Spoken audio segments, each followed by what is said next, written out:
Good evening, wonderful people, great Biafrans, wherever you are on the surface of this very planet we call Earth. We welcome you to another exciting, explosive, earth-shattering edition of our twice weekly, I bet for this week, we shall make it twice weekly broadcast here on Radio Biafra, radiating out to the entirety of humanity from where we are stationed this very day. The time now in the blessed land of Biafra is precisely a minute past 7 p.m. in the evening. I welcome you, and as I do so, I will, of course, encourage you to welcome those who are around you. And as it is usual and customary for us, I will say good morning, good afternoon, good evening, and good night to some of you, because we are the only people who are listened to genuinely across the entire 24 time zones on this very planet. We are live, we are direct, and heaven is bearing us witness. Because everything we preach on this very noble platform, everything that we say must come to pass, because we are under divine instruction from heaven to preach that very gospel that Elohim has mandated for us to preach, that his kingdom may be restored upon the face of this very earth. We want to build the kingdom of heaven on this earth before we go to meet God later on. That was why Biafra was sent into Africa, that the light of creation may bathe all those who believe that Biafra should be restored. The same way it is with Israel, that all those that bless Israel will be blessed, those that curse Israel will be cursed. The same way in Africa, those that support the restoration of Biafra, they will be blessed. Everybody, every entity, every nation, everybody. If you rise up against Biafra, heaven will rise against you and you will fall. And that is why the zoo is perambulating in idiocy and stupidity.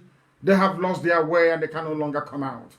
That is why we ceaselessly and, should I say, relentlessly offer praise, adoration, exaltation, and glory to the Most High. My name is Nnamdi Kanu. I am the leader of the Indigenous People of Biafra all over the world, the largest mass movement on the face of this very earth. I am also the director of Radio Biafra, the most listened to broadcaster coming out of Africa.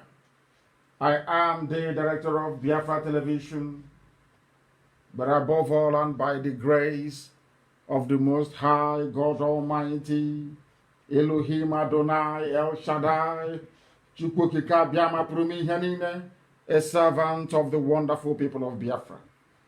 We are successful at what we do because we are scrupulously clean, unblemished. We are as successful as we are today because God in heaven is with us. We are as exceptional as we are today because unlike any other, we remain whiter than white and whiter than snow, unblemished. We don't steal, we don't gossip, we are not traitors, we don't backstab. Our focus is on the restoration of the kingdom of heaven upon the face of this very earth, and that is Biafra, and that's what we're here to do. And that is what we are determined to accomplish this very year, or the zoo will sink. I said this year, or the zoo will sink, so that they understand how serious we are, because this nonsense can no longer continue. I welcome you. We are simulcasting on a whole range of platforms. because we know that as night follows day, that Facebook will mess up. And somebody quite rightly reminded me that should Facebook mess up again, especially when I am on a crest of actually imparting knowledge to our people, that I must also return to that very topic. Because he quite sensibly observed that I am always in the habit of deviating away from the point that I was making prior to the rude interruption of those that work for Facebook in Nigeria. I do not expect this evening to be an exception. I expect them to attack us, but we are now very sensible. Because this very broadcast you're listening to, if you want to listen and of course to see all the visuals and the graphics, the pictures, the comments and the videos, you must go to my page, Mazi Nnamdi Kanu, on Facebook. I have, I think, roughly about 300,000 likes, because they will not show the amount of followers that I have, because the people following me are greater than those who've actually liked my page. And because of that, the Yorubas that work for Facebook, they prefer to show the lower number. All the same, it is about 300,000 people. There are other ones opened up by DSS. Please do not go to those ones. They will capture your details, they will capture your data, and they'll start hunting you down without us knowing. You must always, every blessed day, go to my page at Mazi Nnamdi Kanu. We are there live and direct. We are also live on Radio Biafra page. Radio Biafra page, a whole host of people are also hosting watch parties. As a matter of fact, we are on Radio Biafra app, and I'm also glad to announce that Iguacha has been restored. Our mega station in Iguacha is now functioning, I was told reliably before we came on air. I can also tell you that Radio Biafra app is up and running and very clear. We are on satellite. I will encourage those who can afford it, right across the entire damnable Zoological Republic, including Biafra land, to please go and get yourself a strong decoder. Strong, we are on satellite. Radio Biafra can be received on satellite the same way that you receive Channels TV and all the other Lagos Ibadan Expressway Gota Media. We are on satellite. Please, this is something people need to know. And the dish and the decoder doesn't cost more than 7,000 naira only. With 7,000 naira only and some fuel in your generator, you should be able to listen to Radio Biafra as regularly as you would like to. Very, very important. We are also on a whole host of other applications as well. We are on Garden Radio, as you well know. We are on Tuning. We are on Sweet Radio. We are also on Simple Radio. If you go to any of these places and say, how can I listen to Radio Biafra? They will take you to one of our platforms. And also there are those who are streaming live on YouTube as well. Uninterrupted, I must say. But for those who are on my page, they are the very stubborn ones like me. They must stay. That is where the hardcores are. Those who are giving our enemies sleepless nights. Facebook will do all they can, but we are Biafrans, we are IPOB, we always prevail, we always win. In the end, we always win. As I said from the beginning when we started this very movement, in the end, we always win. Let me very quickly give praise and adoration to the Most High, without whom we would not be here today. I am a very religious person, very deeply religious man, as some of you may have gathered, but my own religiosity does not come with stupidity. It doesn't. My eyes are very open. My brains are working very well because I have the ability to discern, to know when I'm being lied to, and to also know when I'm being told the truth. Here we have chosen to speak the truth always, regardless of the consequences. That was the truth that I spoke, and they came to my house to kill me, and they killed 28 of my men. As a result of that, my parents died. I also lost my cousin, Adako, and Jack, my dog, as a result of speaking the truth. It is a very costly business, speaking the truth. But here we must speak it all the days of our lives, because that is our covenant with the Most High, whom we are now going to give every praise and adoration. I will, of course, encourage you to bow down your heads wherever you are, because we are going to preach this very gospel unadulteratedly. Hey, Oyibo, I must be exact. I have to be exact. Makandiuchu, I have to be exact. Let us pray to the Most High. I will pray in English today because there are some people that told me they'll be listening from Eastern Europe, that I should try and pray in English as well so that they too can follow. And that is what I'm going to do this very evening. Please, if we may. Because the promise of Elohim to the king of Israel, David, is this: that whoever dwells in the shelter of the Most High will always rest in the shadow of the Almighty, and that is where IPOB is today. And that is why we are untouchable, not because we are strong, not because of anything extraordinary about us, not because we are superhuman. We occupy the preeminence we enjoy today out of thy grace, O Heavenly Father. And this evening your children are gathered all over the world to say to thee that you are our refuge and our fortress, you are our Lord and our God, and in you we repose every trust. We have no strength of our own, no strength whatsoever. Though the enemies encompass us about, you are going to save your children, because your words are yea and amen. You don't retract it because you're God. Once you have spoken, it must come to pass. And your promise to our ancestors is this, that Biafra will be restored. Only if we can seek your face. And this generation of IPOB, we have sought your face. We don't worship idol. Never, ever, ever. And that is why you are piloting the affairs of this very noble movement. This IPOB that we dedicate to your grace this very evening, that you may have mercy upon us, that you may confound and confuse our enemies. As always, they will flounder. They will speak things they do not know about. They think they are slandering also, Heavenly Father, but they are helping in their own little blackened way to propagate your gospel. Because those we never knew before, now they know us as a result of the work of our enemies. We give you praise and adoration. We honor thee and we bow before thee. We ask thee to come and take control, to come and take charge of our proceedings this evening. Because you said you will cover us.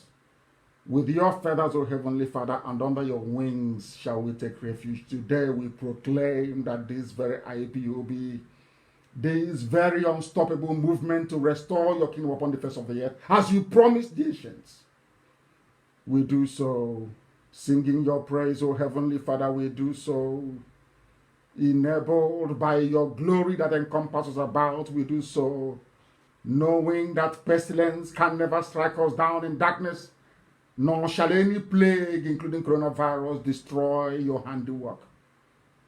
Because many will fall. Those who never believed in us before, now they believe. Those who thought that we were mad before, as a result of all our proclamations, today they now know that we are speaking the truth that you gave us to speak. That is why everything that I utter comes to pass. Every prediction, every prophecy comes to pass in the lives of men. That is why you will have mercy upon us. And that is why Biafra will come, that we may rebuild your holy temple, restore your presence in our Chukwu as it was of old, that your blessing may dwell amongst us, and every nation will come to Biafra land to pay homage to thee, because you are eternal, because you are everlasting, because you are the Ancient of Days, you are the Lord of the hosts of all the heavens and beyond. You are, and only thee is the creator of the universe. That is why this evening we proudly proclaim that we have no other God apart from thee, that we shall not bow before any other God apart from thee, that this same God of Abraham and Isaac and of Jacob, this same God of Eri, this same God of God that begat Eri, from which Umweri and Aguleri came from where Biafra sprang from, we shall bow before thee and give you honor and praise, adoration and exaltation, now and forevermore, we pray. He said,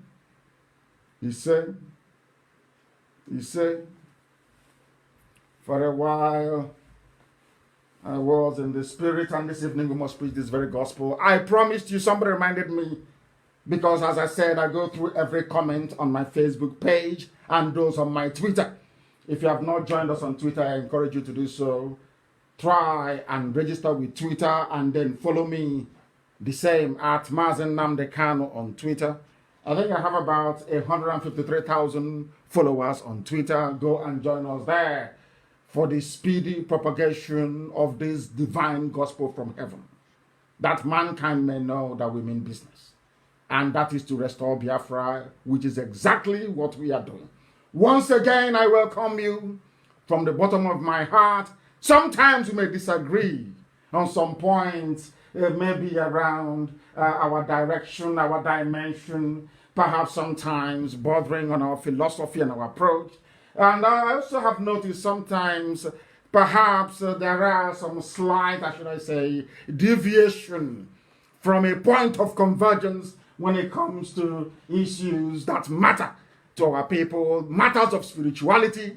But here we must speak the truth, because we have determined, as directed by heaven, that the truth must be preached and spoken. We may disagree, sometimes to agree. I can assure you there are no ill feelings. We are preparing ourselves to run a very vibrant democracy in Biafra land. In Biafra land, there will be freedom of speech. It doesn't matter what it is. You have every right to say it. And let the majority decide and judge who is right and who is wrong. That is why we are very, very confident that our arguments are superior. Superior morning, noon, and night. It doesn't matter when you come. If you come, we'll crush you with facts and with figures. Because we are learned. We are learned. For those who may not know, that is why they say, why is it all the time? People say that this IPOB, that what? Because we are learned. Before we present any issue, before we tackle any problem, we distill it 4 times. Quadruple distillation of the facts. And in your try and comma, we see what goes into the good part, what goes into the bad part, and what is salvageable if there is any. That is who we are, and that is where we operate. We just don't come out and run with any issue. We digest it very well, so that any points we generate as a result of it is explosive and decisive, as we're going to do this evening. I thought before that we had buried the issue of some people referring, as I promised, that very Biafran who informed me. Remember, you said you're going to be nice to everybody on Wednesday, and I said yes. I'm going to be very, very nice today. I'm not going to, should I say, wake people up. I'm not going to insult anybody if you feel offended by the way that I speak. But the crux of the matter remains that the style of delivery which I have, Elohim gave to me to give, or the means through which this message ought to be delivered, it remains there. We are not going to touch it. This evening is going to be as interactive as possible. And I will try to get somebody, please. I am not asking you to call me on WhatsApp. At the end of this very session, I will take questions on WhatsApp by text only, not calls. I'm not asking you to call, but I would need somebody who will be on WhatsApp regularly and steadily to help me, to help everybody who is listening to navigate through this program this evening. And I also encourage you, all of you who are listening, to try and do the same. This is what we're going to do today, so we understand. I want to bury the issue of Niger Delta because I came across something before I came live on air. That some people have, sometimes out of shame, they have clung on to a dying name, Niger Delta. They have clung on to it. Not out of any firm conviction that their position is correct. They are doing so out of shame and humiliation because they do not know what to tell their Janjaweed masters from the caliphate anymore. They have taken money. You know, when you have taken bribe over the years, when you have been bought over, you have no conscience anymore. It is only shame. As I used to say to my Ikwere brothers and sisters, in 2012, I told the Ikwere brothers and sisters, you are Igbo. Some said, no, we are not Igbo. I said, you are Igbo. They said, no, we are not. I said, because you were trained with money, ill-gotten wealth from abandoned property. Out of shame, that is why you say Ikwere is not Igbo, because you stole properties belonging to your own flesh and blood. And lo and behold, they all repented. They repented that today, as I speak to you, Ikwere is one of the strongest lands we have, IPOB, in. Very strong and formidable. They understand it. These are the people that I respect. When you make a mistake, you say, we made a mistake. And you repent from it. The same mistakes that the Igbos made after the war. Instead of going to Cross River, instead of going to Efi, to Bibi, to Kagan, to Ekoi, going to Oron, going to Anang, going to Izon, going to everywhere. They need to go to Shiri, everywhere. To go even to Anioma, go to Benue, go to Egala land to say we are one. Mistakes we are made. There is something called magnanimity. When you are in a position of power, in a position of authority, it is up to you to be magnanimous. They failed to show that leadership. That's why we're suffering today. And I have apologized time and time again for the failure of the post-war leadership, especially in Igbo land, for not going and uniting their people, for allowing the Janjaweed to use somewhere like Gowon to decimate our land. That today, when people speak of Igbo land, they will just say just the 5 states, forgetting that everybody is Igbo. Everybody is Igbo. I said everybody in the East, you are Igbo. This evening, we bury this Niger Delta rubbish completely, so they will never resurface again. I want to showcase the stupidity of those that still refer themselves as land. I want to showcase it so that the world will know. It is quite interesting that I'm coming on air when I posted something yesterday regarding somebody that was beating a white man to stupor in America because the white man called him nigger. He was upset. But this is a name that people are proudly calling themselves in Nigeria, which is Nigeria. A very proud name that some people who are not well educated are calling themselves, oh, we are nigger delta. They don't know the meaning of it. Some, or should I say, had the temerity, or should I say the audacity, to question this. I call it the sanctity of my assertions. I call it sanctity. Because before I come here to proclaim anything, I research it 4 times. Quadruple distillation. So that anything we speak is pure and refined. Now listen very carefully. We are doing what we are doing because people wonder, why do we do things? Why do you agitate the way you do? I want to address some of the problems that people have. Why do you have this agitation the way you do it? You insult the elders, you insult the children, you insult the pastors. I said yes, because they're doing something wrong. When you go wrong as children, your parents flog you. Not because they hate you. Your mother is the person to discipline you more. Your mother disciplines you more than your father does.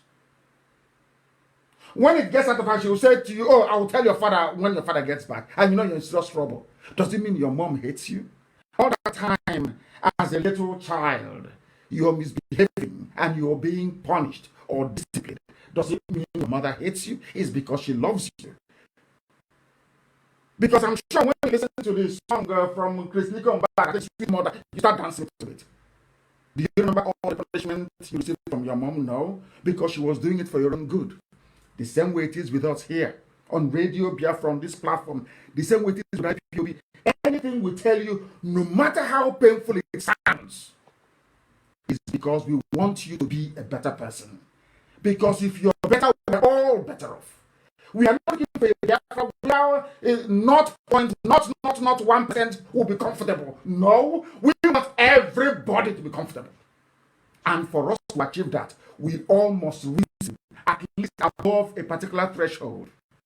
The minimum threshold for reasoning must be attained for you to sustain any civilized society, or else you'll be like the zoo called Nigeria today, where everybody knows that there is no head of state, there is no president, there is no vice, there is no army chief. Everybody knows that Asorok is empty. I said everybody knows.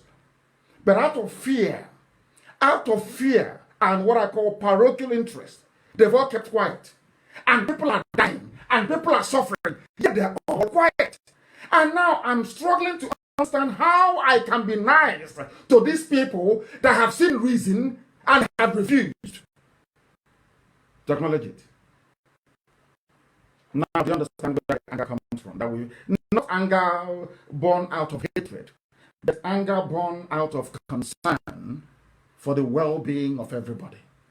How can you be a leader and you hate people? How is that possible? Of course it's not possible. You admonish people. It doesn't mean you hate them. It doesn't mean you don't want them in Biafra. Of course not. We want everybody to come along. And I also want, the way I tackle Yoruba is because I actually love them, as a matter of fact. I want them to change from their old bad ways and see the folly, see the mistakes they have made, take corrections and become a better people. That is it. Have I, ever since I researched and I realized how good the Hausa people are, do I castigate Hausa people? Because I know in the men they're very good people. Forget about the very horrible influence of Fulani Janjaweedism over them. The Hausa people are very good people. Do you hear me castigating them? Sometimes, if any of you grew up in the village, you will know that that very child that the mother loves to discipline the most is the one she loves more than the rest of the children. That's the way it is. Because she wants that very child to be useful. I want you to situate, or should I say, contextualize what we are saying within this. It is born out of love and affection, not to do with hatred. If we hate people, we go and kill them. We have the men to do it. If you want you to die, you would. If I say you will die tomorrow morning, you will die tomorrow morning. I can do it. But Elohim said, no, that is not the job I sent you. You must speak sense into them. And that's exactly what we are doing. Why would you hate? I say in the village, if you hate somebody, you allow that child to put his or her finger in the fire. But if you love the child and you see the child putting his or her finger in the fire, you admonish that child. The child will cry, if you notice. Now you're going to understand us. I promised that I'm not going to insult anybody, and I won't today. But I want to listen very, very attentively, please. The Biafra we are building is a Biafra of free men and women who can think, who can stand up and say that our president is dead. What is happening? Why are you people not following constitutional procedure? They will say to those in charge, you will all go to prison. And they will all go to prison. That is the nation we want to build. Because if there are no sanctions when you break the law, anybody will do as they like. Is there anything I've told you before that is a lie? I keep asking all the time, is there anything I've told you before that is a lie? When I told you that Magu was corrupt, did you believe me? When I was campaigning for Justice Kalu to come to this, did you believe me? When I said the entire Fulani is corrupt, did you believe me? But now, we've not even started, and they are investigating them in the USA. More is coming. Today is Magu not implicated in fraud and corruption. I cannot knowingly cast aspersions over anybody who is innocent. If I do, I apologize for it. But next time I'm saying something, I'm pointing at telling you Asorok is empty. When I announced in July of 2017 that Buhari is dead, I knew what I was saying. How many years till now? Now, some of you, at least about 80% of you have not agreed. But out of fear and cowardice, you cannot say anything. We want to build a country of free men and women. Not the same type of useless independence we have in Africa today. Where when somebody speaks, you can pick them up and you lock them up, you kill them. No! No! Because sometimes you learn something from criticisms. You do, you learn from it. Without people criticizing you, how can you think you are God or something? So sometimes criticisms, at least the objective ones, allow you to see yourself as a mere mortal, which we all are. And you can also learn, I've said it many times, I don't want people that sing praises all the time, no. I want to know what you're thinking genuinely and honestly within you. Because I'm going to learn from it. I always learn. I learn every day. I read every day. That is the mindset we are going to have when we go to Biafra. That every criticism is valid. Very, very valid. It may be done out of malice, it doesn't matter. At least it will keep you on your toes and remind you never to fail. It's like somebody saying to you in those days, this child will not be useful to your parents. You now go out to prove to them that you will be more than useful to your parents. That's the way it is. So you must see it that way. Now what we're going to do is very simple. I want everybody, please, those who have spare gadget, internet access, go to your internet and type in something very simple and common. Very simple and common, please. I want it posted on the page as well, please. I want it posted. Something very simple and common, not too difficult, not too complex. Just a simple Google search. Because I want to cure those in Niger Delta of their disease tonight once and for all. So that anybody saying, open his or her mouth to say, I am a Niger Deltan, you know how foolish that person is. I won't be the one to insult them. You will be the one to insult that very person. Now listen very carefully. I want you to go and look at the origin of the word Niger. Please. The origin of the word Niger. Do you know what I find? When Google returns the result for Niger, which is Niger, Niger is, you have River Niger, is that correct? You also have Niger Republic, which is French pronounced Niger, we know it's Niger. You also have a state called Niger in the zoo, called Nigeria, or Nigeria. You also have a people that hide, should I say, their ignorance under the canopy of Niger, which cannot be established culturally, linguistically, or socially. Because before you go into a union with the people, you must have something in common. I have established the historical and immovable, should I say, pointer as to what binds us together as Biafran people. Anybody whose mom ties two-piece wrapper, it is cultural, it is also social, and it's historical. Now, I want them to prove to me what binds a man from Ogoke. You have to travel through Itanke, travel through Anioma, travel through Anambra, travel through Enugu. You have to travel through Ebonyi to get to Ogoke. I just want the rationale. I want to understand the rationale behind anybody putting a Bini man, Bini, and somebody from Ogoja, based on what? I ask them. They cannot answer me. Have you done what I asked you to do, please? Have you Googled Niger? Say, where did the word Niger come from? It's something so simple and easy. Where did it come from? From where? You will notice something immediately. You know what you notice? You will notice that there is nothing called Niger. Actually, it's actually Niger. Every result you see returned is Niger. Not Niger anymore. It's Niger. Which is to tell you that Niger is actually the corrupt version of it. I want you to click that word. There is one called Origins of the World. Niger. Colon. Origins of the World. You will see it. If you're using a laptop to do your search, it should come up as number 2 on your search results on Google. Please, what we are doing this very evening is a bit mundane, but it is very, very important that we learn how to educate ourselves and to reason properly.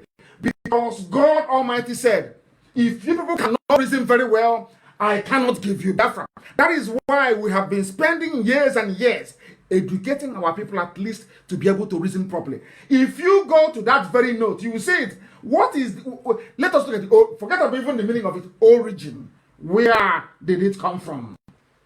And then you now begin to understand what they have to us. what they have done to us. Nobody knows. Now, what they say here is Nigrita, Nigritia. Now, Nigritia is a region in Central Africa nearly equivalent to Sudan, the home of the most pronounced type of Negro race. Negro race. Are you listening to me very carefully? That is one explanation. And then they analyzed it, what it is, from Niger. And then they kept going. Now, listen, you'll be shocked, oh. Listen, please. The name Nigeria first appeared in print, according to Dr. Meek, in 1960. It appeared, Dr. Meek wrote in 1960, the first time that anybody ever heard of the name Nigeria was in 1897. I will come to this later on. It was the title of an article, listen carefully, in a leading newspaper written by Miss Flora Shaw. Miss Flora Shaw. And only Flora Shaw can tell the whole world, maybe from beyond the grave, why she brought this name, Niger, to give it to Nigerians. So before 1897, the history of your ancestors never existed. As a race, you didn't exist. Now, I want you to understand that this is the reason why Europeans, white people, don't have respect for African people.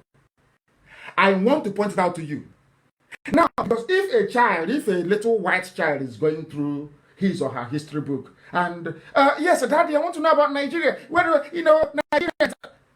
The child will read that Nigeria never existed until 1897, when an English girl, her name is Miss Flora Shaw, wrote an article in a newspaper, in the Times actually, mentioning Nigeria for the very first time. Now, if that child is sensible, that child will ask you, but does it mean people didn't exist in Nigeria before 1897? What will you answer that child? Therefore, anybody who subscribes to this Nigeria, Niger this, Niger that, what you're saying is that a white man is superior to you, number one, not me saying it, but you. And number two, that you had no history. You never existed until you adopted this name. Do you see why this name has to go? Do you understand why this name has to go? Now, we continue. If you continue further, you will now go back to the search results again after the origin. You will see nigger. Wikipedia says nigger. A brief history of the world's greatest taboo. Nigger, N-I-G-G-E-R.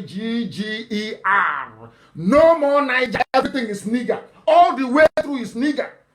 In fact, they're saying, where did the N-word come from? One says, the definition of nigger, what does it mean? It is all there for you to see.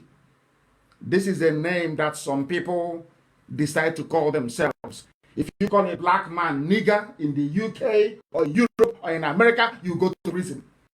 Now I'm asking myself, on what basis should people get upset when they're called a nigger by a white man? You say it's racist. On what basis? Why should you get upset when a white man calls you nigger? Why? Because the most populous, allegedly, black country in the whole world is Nigeria. Their names are nigger. They are nigger. People that come from a nigger area. So why should you get upset when a white man calls you nigger? Why? I keep asking that. Why? And now on top of that, and what does nigger mean? Nigger means darkness, evil, bad. You are in Nigeria, a place called Niger, and somebody is saying that even our own delta, where a river, which is Orimiri, flows into the sea, they are putting on the apparel of another nigger, inside the nigger already, double darkness. And that's why I want that picture posted of Nigeria to see how dark it is in the southern part of Biafra, in the coastal region. People don't know when they use their mouth to bring curse upon themselves. And I keep asking them, you have given birth to a son or a child, or maybe you're planning to get married one day to give birth to children. Are you telling me that you're going to name your child absurdity? Is that what you're telling me? Are you going to tell me that you're going to name your child evil? Are you telling me you're going to name your child nigger? Of course not. Of course not. Then I'm asking you, why should you accept it? A name, a derisory, insultive name. You said Nnamdikanu insults you all the time. But the name you're answering is an insult. The white girl that gave it to you didn't give it to you out of love or any care or concern. Gave it to you out of derision. She wanted to dehumanize you. They anglicized it. Nigeria is nigger. That's the correct one. That is why, can you see that if you go to Google and you put in, where did the word Niger, I didn't put nigger, where did the word Niger, everything you see is nigger all the way through. Because they can't lie. Can you see it now? So when you say, I'm a proud Nigerian, you're saying, I'm a proud darkness. Let me go to somebody. I've sent it to me. I don't have their name. Their name is not here. Somebody send this thing to me on WhatsApp right now as we speak. Let me see what the person's name is. See if we have their name here. He's a retired professor. I will not mention his name.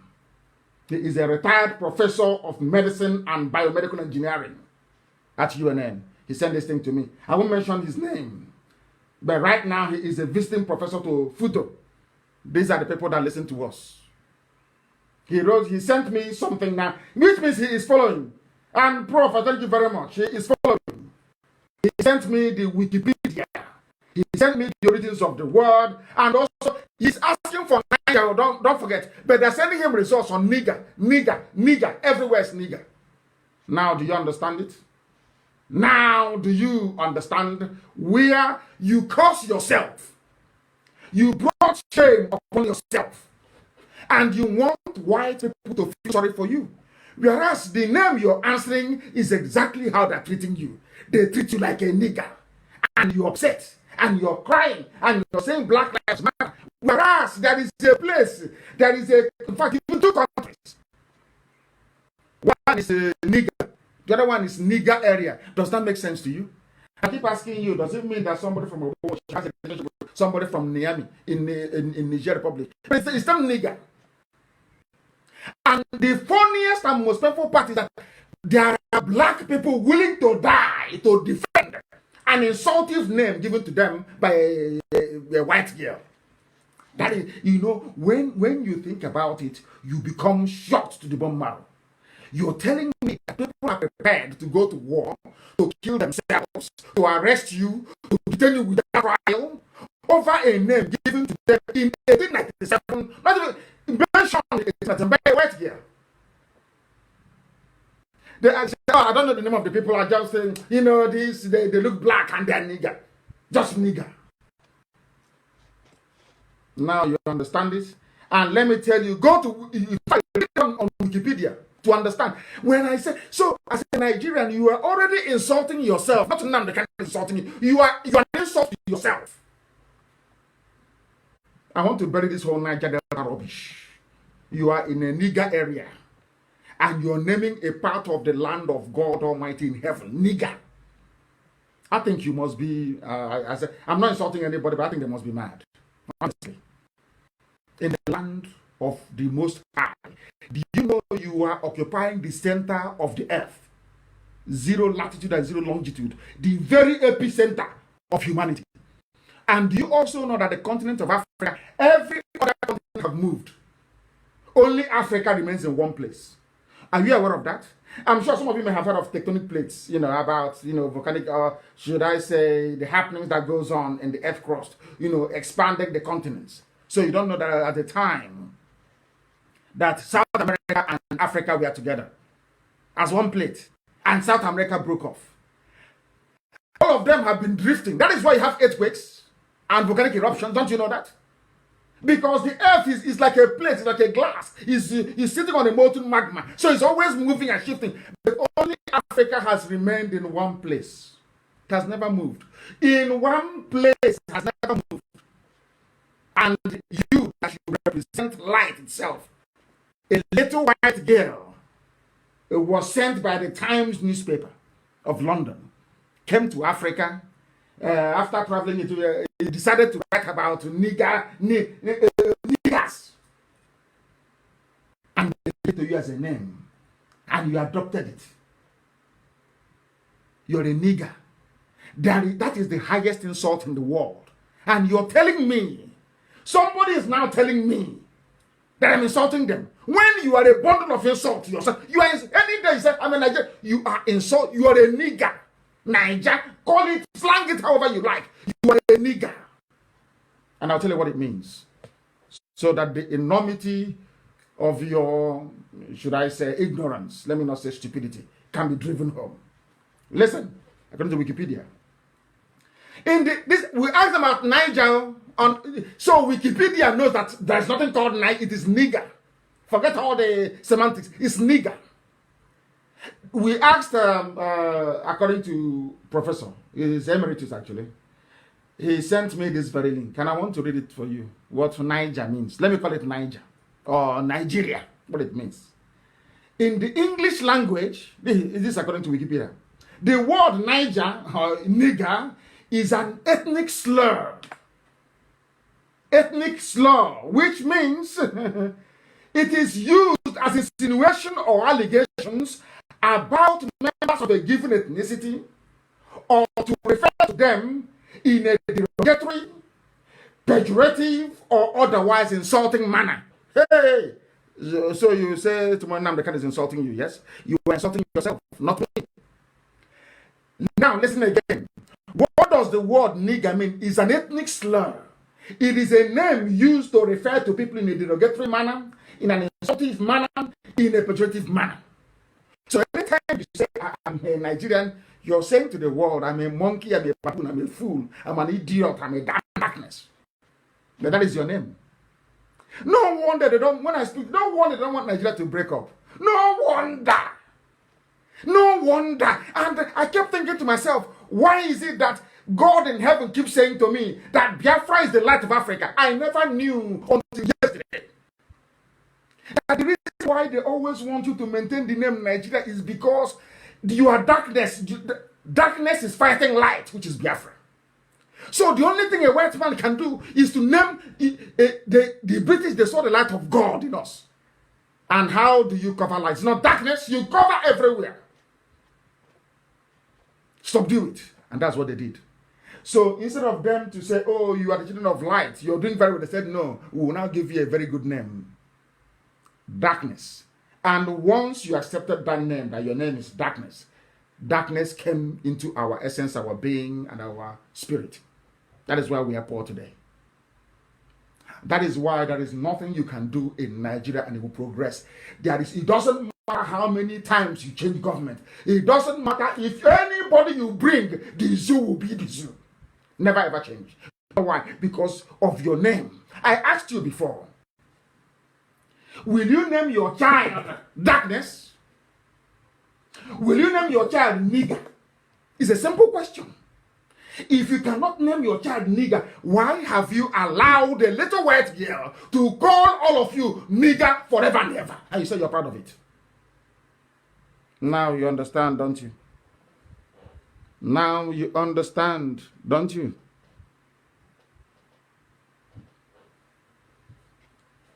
This is why you're being killed. Because of this name, because of this darkness. That is why things are happening in the zoo and nobody cares to know about it. And after tonight, are you still going to call yourself a Niger Delta? Or a Niger Deltan? Or a Nigerian? Or from Niger State? Niger State is Niger State. And you want something good to come out of it? Hey, it is actually Spanish for Negro, and the descendant of the Latin adjective negro. That's what it is, which means darkness, black, darkness, evil. It was used derogatorily, especially in the USA. It's a racist insult. A racist insult. That is your name as a people. And you're telling me that you're ever going to progress from it. I doubt that very much. That is why your name follows you everywhere you go to. Follows you all the time. Who can give a birth to a child and name the child absurdity? Can you do that? Can you name your daughter, your beautiful child, absurdity? But that's what you're answering as a Nigerian. A racist slur. You have no shame. I'm sorry, I said I'm not going to insult anyone today. When we say some of these things, now you can appreciate where we're coming from. Now you can. Please, what we are doing here is to free people from their mental slavery. Because we're not going to take people who cannot reason very well into Biafra land. We cannot take you. There's no need. We need people who can reason. And please try and put it up. Mental slavery is what we are trying to treat here. The white folks in the USA and before that Europe did not destroy the fabric of the black man with overwhelming force or brutality. Although we worked in the USA for 250 years without pay. We gave America 250 years of free labor. In fact, they even made gain. After working for them for free, they still sell us and make profit on top of it.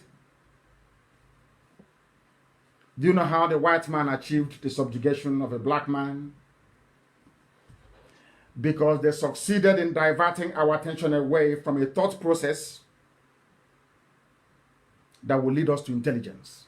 Intelligence is the key. And what leads you to intelligence is the ability to reason. You must be able to reason properly. That is the pain I'm going through every day. How can black people reason? How can they reason beyond their useless, sentiments? How can you be less sentimental and more critical and discerning? Once we achieve that, we have unlocked the door. Everybody will be free. We are not an intelligent people. Intelligent people will not call themselves nigger, an insultive word. You cannot do that to yourself and then expect something good to come out of it. Absolutely not. In 1884 to 1885, they held a conference in Berlin. Please post it, just the caption. The meeting that formalized colonization. And anybody who accepts colonization means you have no shame. And I love what the author of this piece did. He said, just like livestock. You know the way you have poultry? Sometimes you go to poultry, you divide the layers and what they call it. There is the layers and the you have in the poultry you have layers and you have I don't know what the other one is called.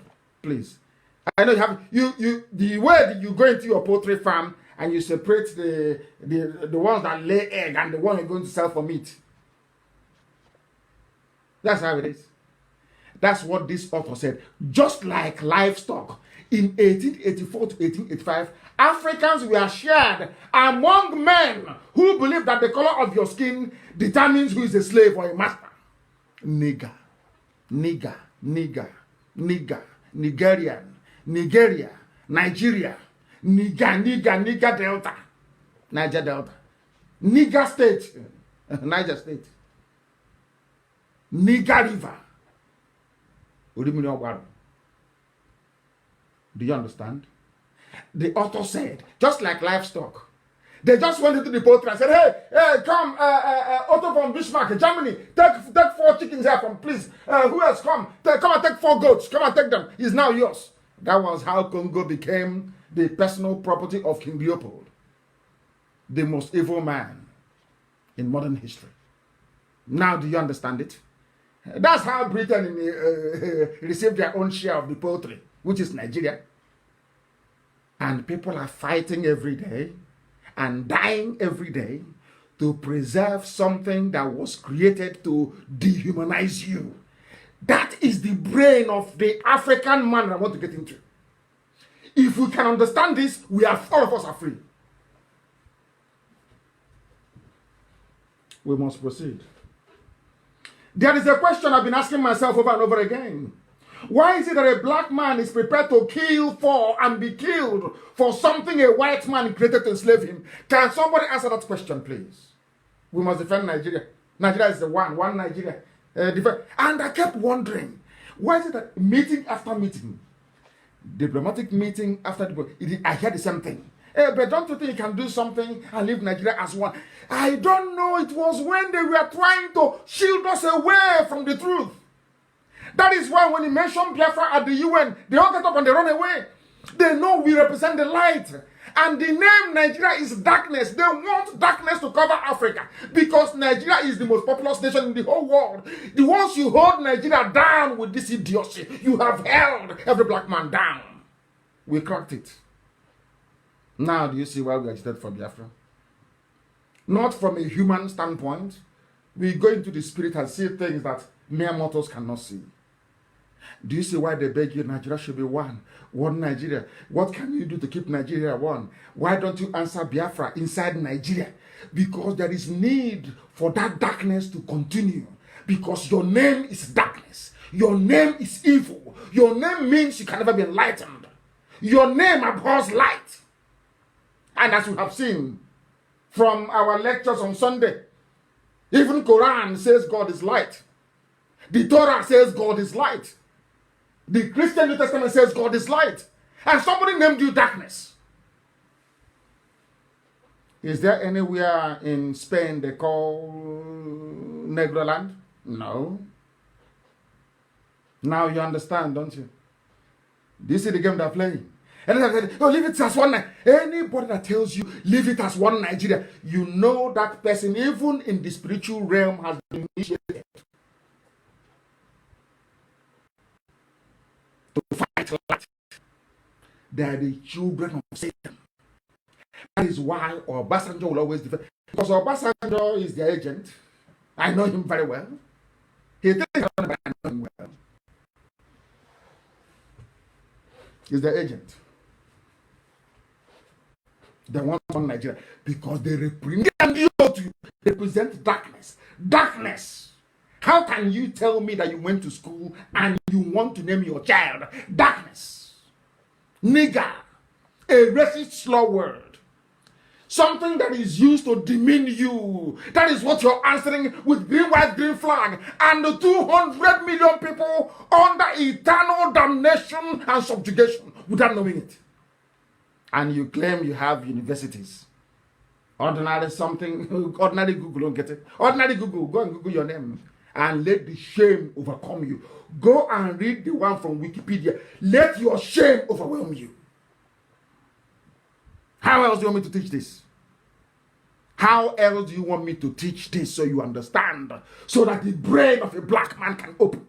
How else do you want me to teach it? Your name is darkness. A little white girl came out of, should I say, her racist convictions, named you Nigeria. Niggers, and you accepted. And if they call you a nigger anywhere else outside Nigeria, you start complaining. But you're a nigger. Instead of saying, I'm a Nigerian, say, hey, you're a nigger. It's better now. That's your name. I want to sound like one of these useless American rap artists. I don't like rap music. Some of them I don't like. It's a very useless genre. Doesn't add anything to your life. We must continue. Why must you defend something a white man created to enslave you? Some people say, I don't have respect nor regard for black people that I keep promoting white supremacy. No, I'm only highlighting your stupidity, not promoting white. Your name is nigger. How am I insulting you then? Is that not your name? That's a Nigerian. Are you not nigger? Is that not the meaning? The literal meaning of your name is nigger. How am I insulting you? You insult yourself, you say people are insulting you. Nigeria was created, or Nigeria was created as part of a process of partitioning of Africa by Europeans for their own economic gains. Nigeria was not created because they love you. And it was created as an economic, as a company.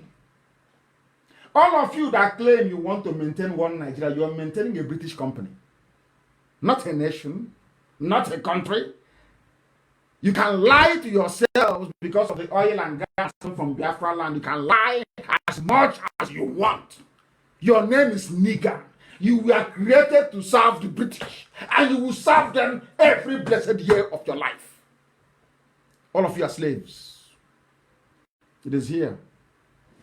Is anybody saying that colonialism was a good thing? Is that You know, people say, oh, we must end colonialism. It's not good. You acknowledge that colonialism is not a good thing. But you're keeping all the vestiges of colonialism. You went to war because of it. Something a white man created. You are prepared to kill 5 million people because those people said, we don't want this British company called Nigeria.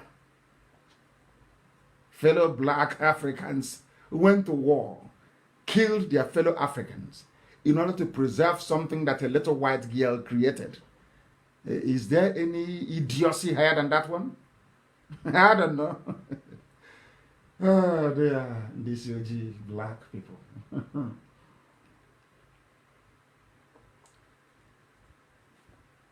What was the outcome of colonialism, if not the creation of contraptions like Nigeria?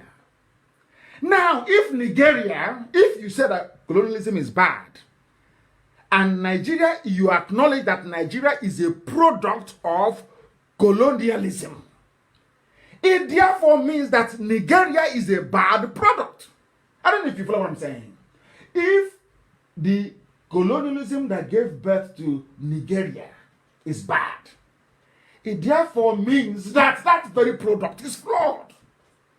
If it's not bad, why did you campaign against colonialism? Why, I ask you?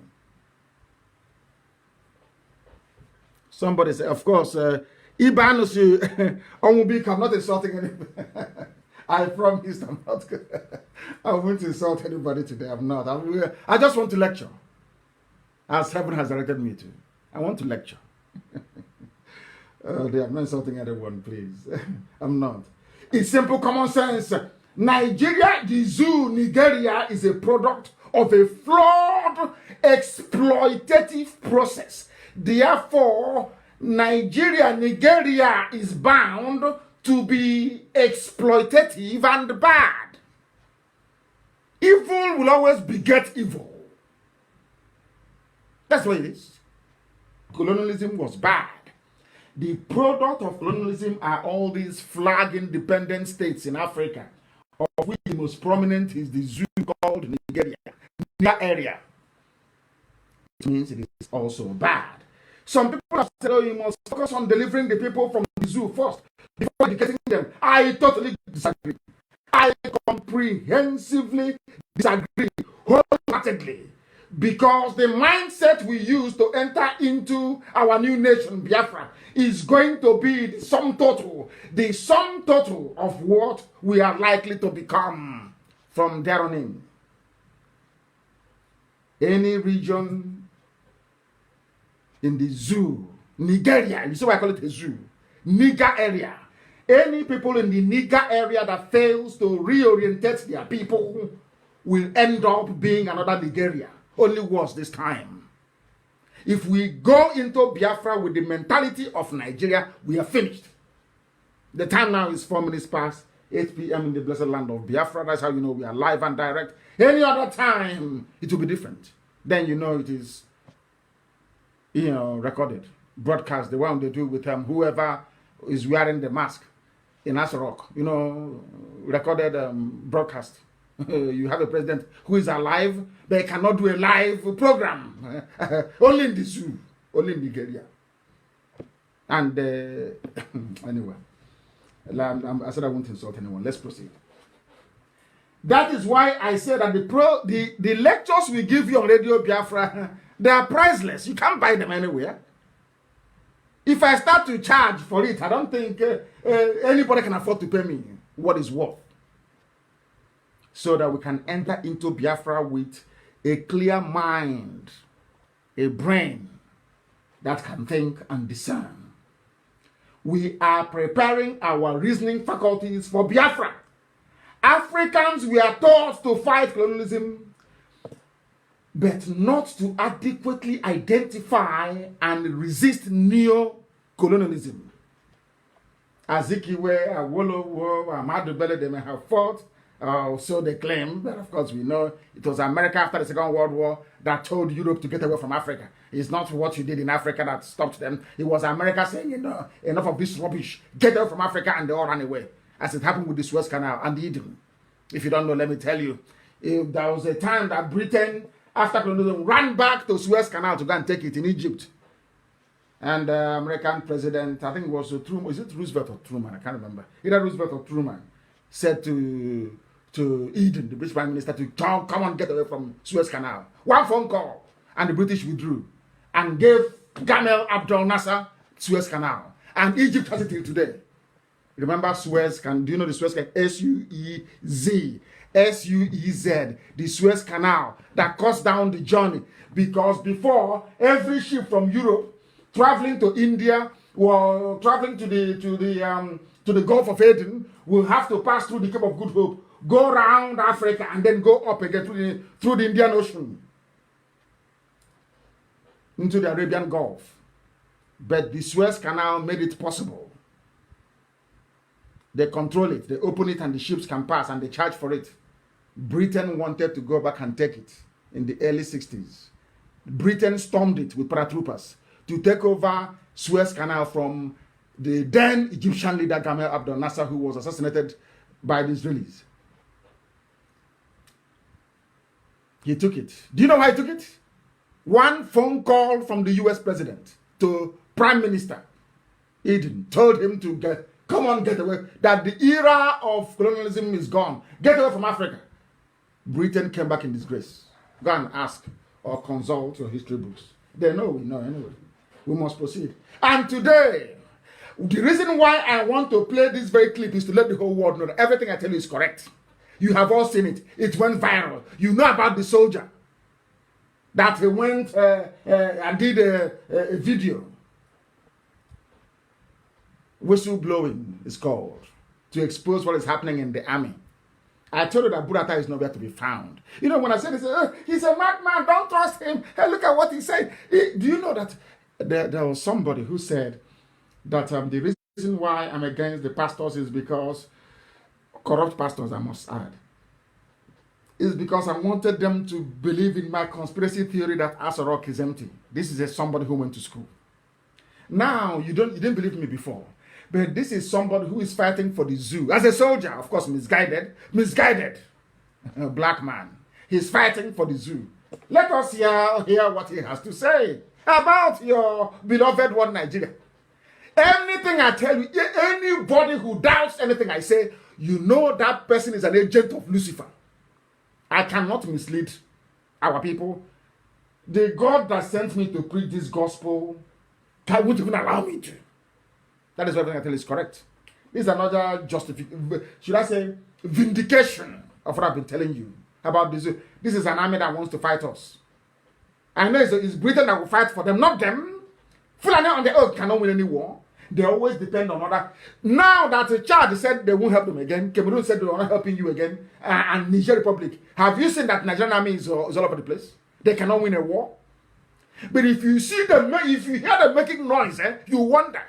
The Biafran War was won and lost. It was a war between British colonialism and Biafra. That's all.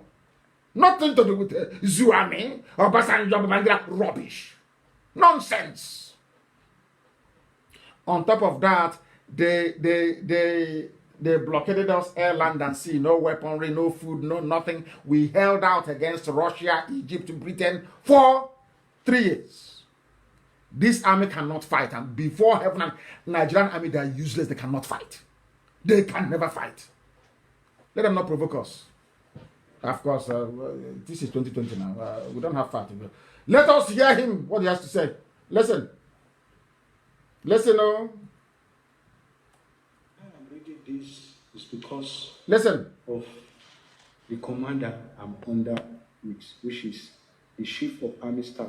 Chief of Army Staff, yes. Lieutenant General Tuku Yusuf Buratai. Yes. Buratai. As I'm making this video, I want to let you know that I'm highly disappointed in your command. Yes. Buratai is missing. Call yourself a coward. He's a coward. A traitor and a betrayer to the Nigeria as a whole. Are you listening? I don't care what you do. You may think you are God. You may try to kill me. You may try to do this. But I'm not in. I'm there of business with you because you are no more loyal. You cannot earn my loyalty with what you are doing. you cannot earn my loyalty. He's an army officer. The CDS, Chief of Defense Staff, I am highly disappointed in you. Chief of Defense Staff is highly disappointed. Disappointed in you in the sense that you are the Chief of Defense Staff. The Army, the Navy, the Air Force, yes, are under you. Under him, yes. You are the piloter of this to bring out the structure of the military. You have failed. To the extent you are even collecting command from COAS. Are you listening? Do you people now listen to, do you now listen to me at all? Some of you have seen this video, you didn't analyze it very well, or you didn't actually understand what he's talking about. He is saying, now let me I just want to go, I don't want to go too far. I want to do everything out in the open. I want to say, who is the, I'm just Googling it please. Who is the Chief of Defense Staff in Nigeria? Chief of Defense Staff in Nigeria. And then I'll explain to you what is going on properly.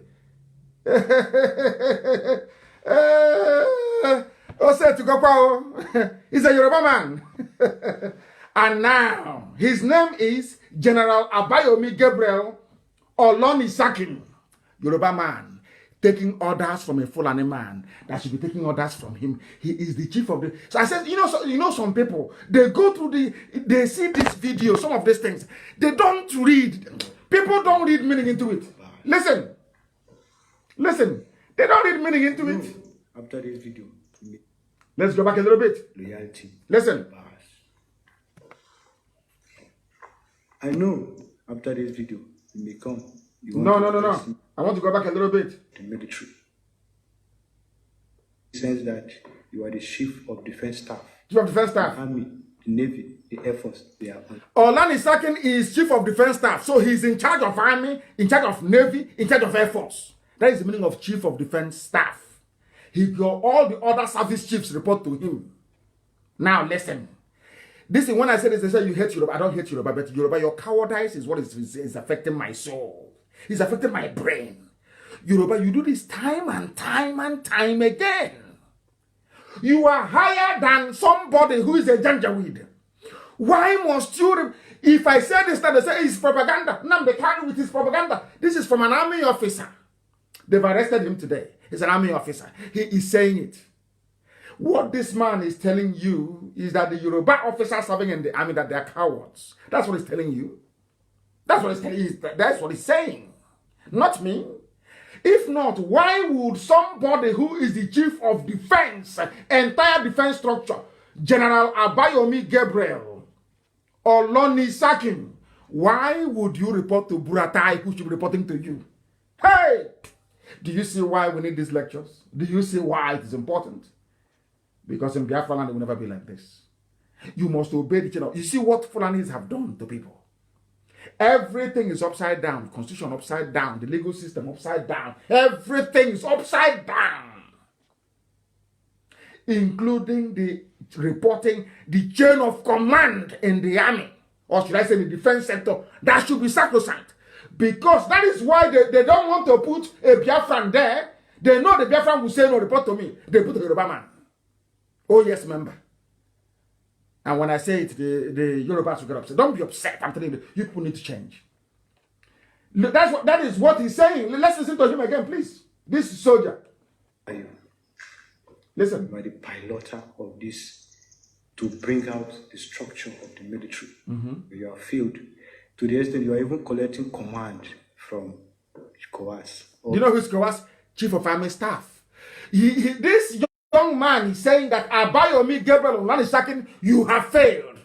Now, these are the people you expect to defend you against Boko Haram, against ISIS in West Africa, against Al-Qaeda in the Maghreb, against Ansuri, against Mietiala. Do you see that the Yorubas in Nigerian army, that they're a waste of space? They just have rank for nothing. Waste of space. Somebody that Buratai, when he was alive, should be reporting to, is the one reporting to Buratai. Can you believe such? No wonder they're arming all the bandits, and he cannot say anything. This is from a Nigerian soldier. Now you understand why we say the things we say and why we say them the way we say them. Do you now understand it? When I say, they say you are an ethnic bigot. Yoruba should stop being cowardly. There are brave men there. Fajuyi was a Yoruba man, stood beside Ironsi, and fought. There are some Yoruba men that fought in Biafran army. So I know there are brave, mostly from Ekiti. There are brave. Where are you people? Why do you allow people like this man, Oloni Kassin or whatever it's called, to bring dishonor to you people? Why? Reporting to somebody who should, he's a general. This one is a lieutenant general. A general is higher than a lieutenant general, isn't it? Unbelievable. Unbelievable. Unbelievable. Hey, Yoruba, why are you like this? Why? Why are you? Why can't people be brave for once? Be brave. Call a spade a spade. Be brave. Be brave. Hi. Is it that people are afraid of the Fulani? What is it? Is it only? I thought it's only Kwara State people lost. What type of damage did the Fulani do to you people that you are afraid? Even a friend that you are higher than in rank, you are terrified of him. Why? Yoruba, why? No wonder when the chief of defense staff is a Yoruba man, he's scared, he cannot do anything, and chief of army staff is dead. He died, he contracted corona, he's dead. That is why today 240 persons were killed. Sorry, within 6 days. 240 persons killed by Boko Haram bandits within 6 days in northern Nigeria, according to a group. Abdul Aziz Suleiman is I don't know what is CNG? What is the meaning of CNG? Coalition of Northern Groups. In a statement today said, Nigerians have steadily lost confidence in the ability of the authorities to reverse the uncertainties arising from the cyclical violence which has continued to ravage the country. Who are carrying out the violence? Janjaweed. Who is in charge of the army? Janjaweed. Air Force, in fact, the Yorubas they have are just OES member. They report to their juniors. And you think this army can win any war? Oh dear. So we're only a few months away. We shall see. Have you seen your zoo? 240 people dead, slaughtered. People are dying every place. Let me tell you the problem I have with a Nigerian, a Nigerian, so to speak. A Nigerian cannot reason. Your average Nigerian cannot reason. People from this darkness, they cannot see. They are not enlightened. They are not. There is every sign that things are not okay. You don't have a head of state, you don't have a president, you don't have any vice. There is no chief of army staff. Who is the main man? The chief of defense staff is afraid. What sort of country is that? Are you people all blind? You cannot see? Or you cannot reason? How can you have a president and such rubbish is happening? How can you have a president that demolishing your embassy in Ghana? You have a president and they're kicking you out in Congo. What sort of people are you? Why can't you reason, for goodness sake? Why? Because you're afraid. No, that's Nnamdi Kanu. If he gets his Biafra, we won't get oil and gas. So all the Yoruba billionaires will go bankrupt overnight because they depend on oil, isn't it? And gas to make their billions. That's what they say. We support Niger Delta. Don't encroach into Niger Delta. They think they're daft. We know their game. As if you love the so-called Niger Delta. Do you? Do you? Oh no, so Alakija and Otedola and Tinubu with their oil companies, they can be allocating, sharing all the money, oil blocks, everything. You think we are stupid? We don't know. So you love Niger Delta and the headquarters of every petroleum company is in Lagos.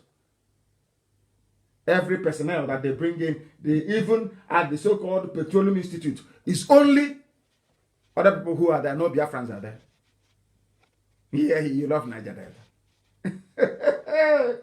The thing that is in the olden days, before Radio Biafra, now we have come. And IPOB is on the ground. All that lies.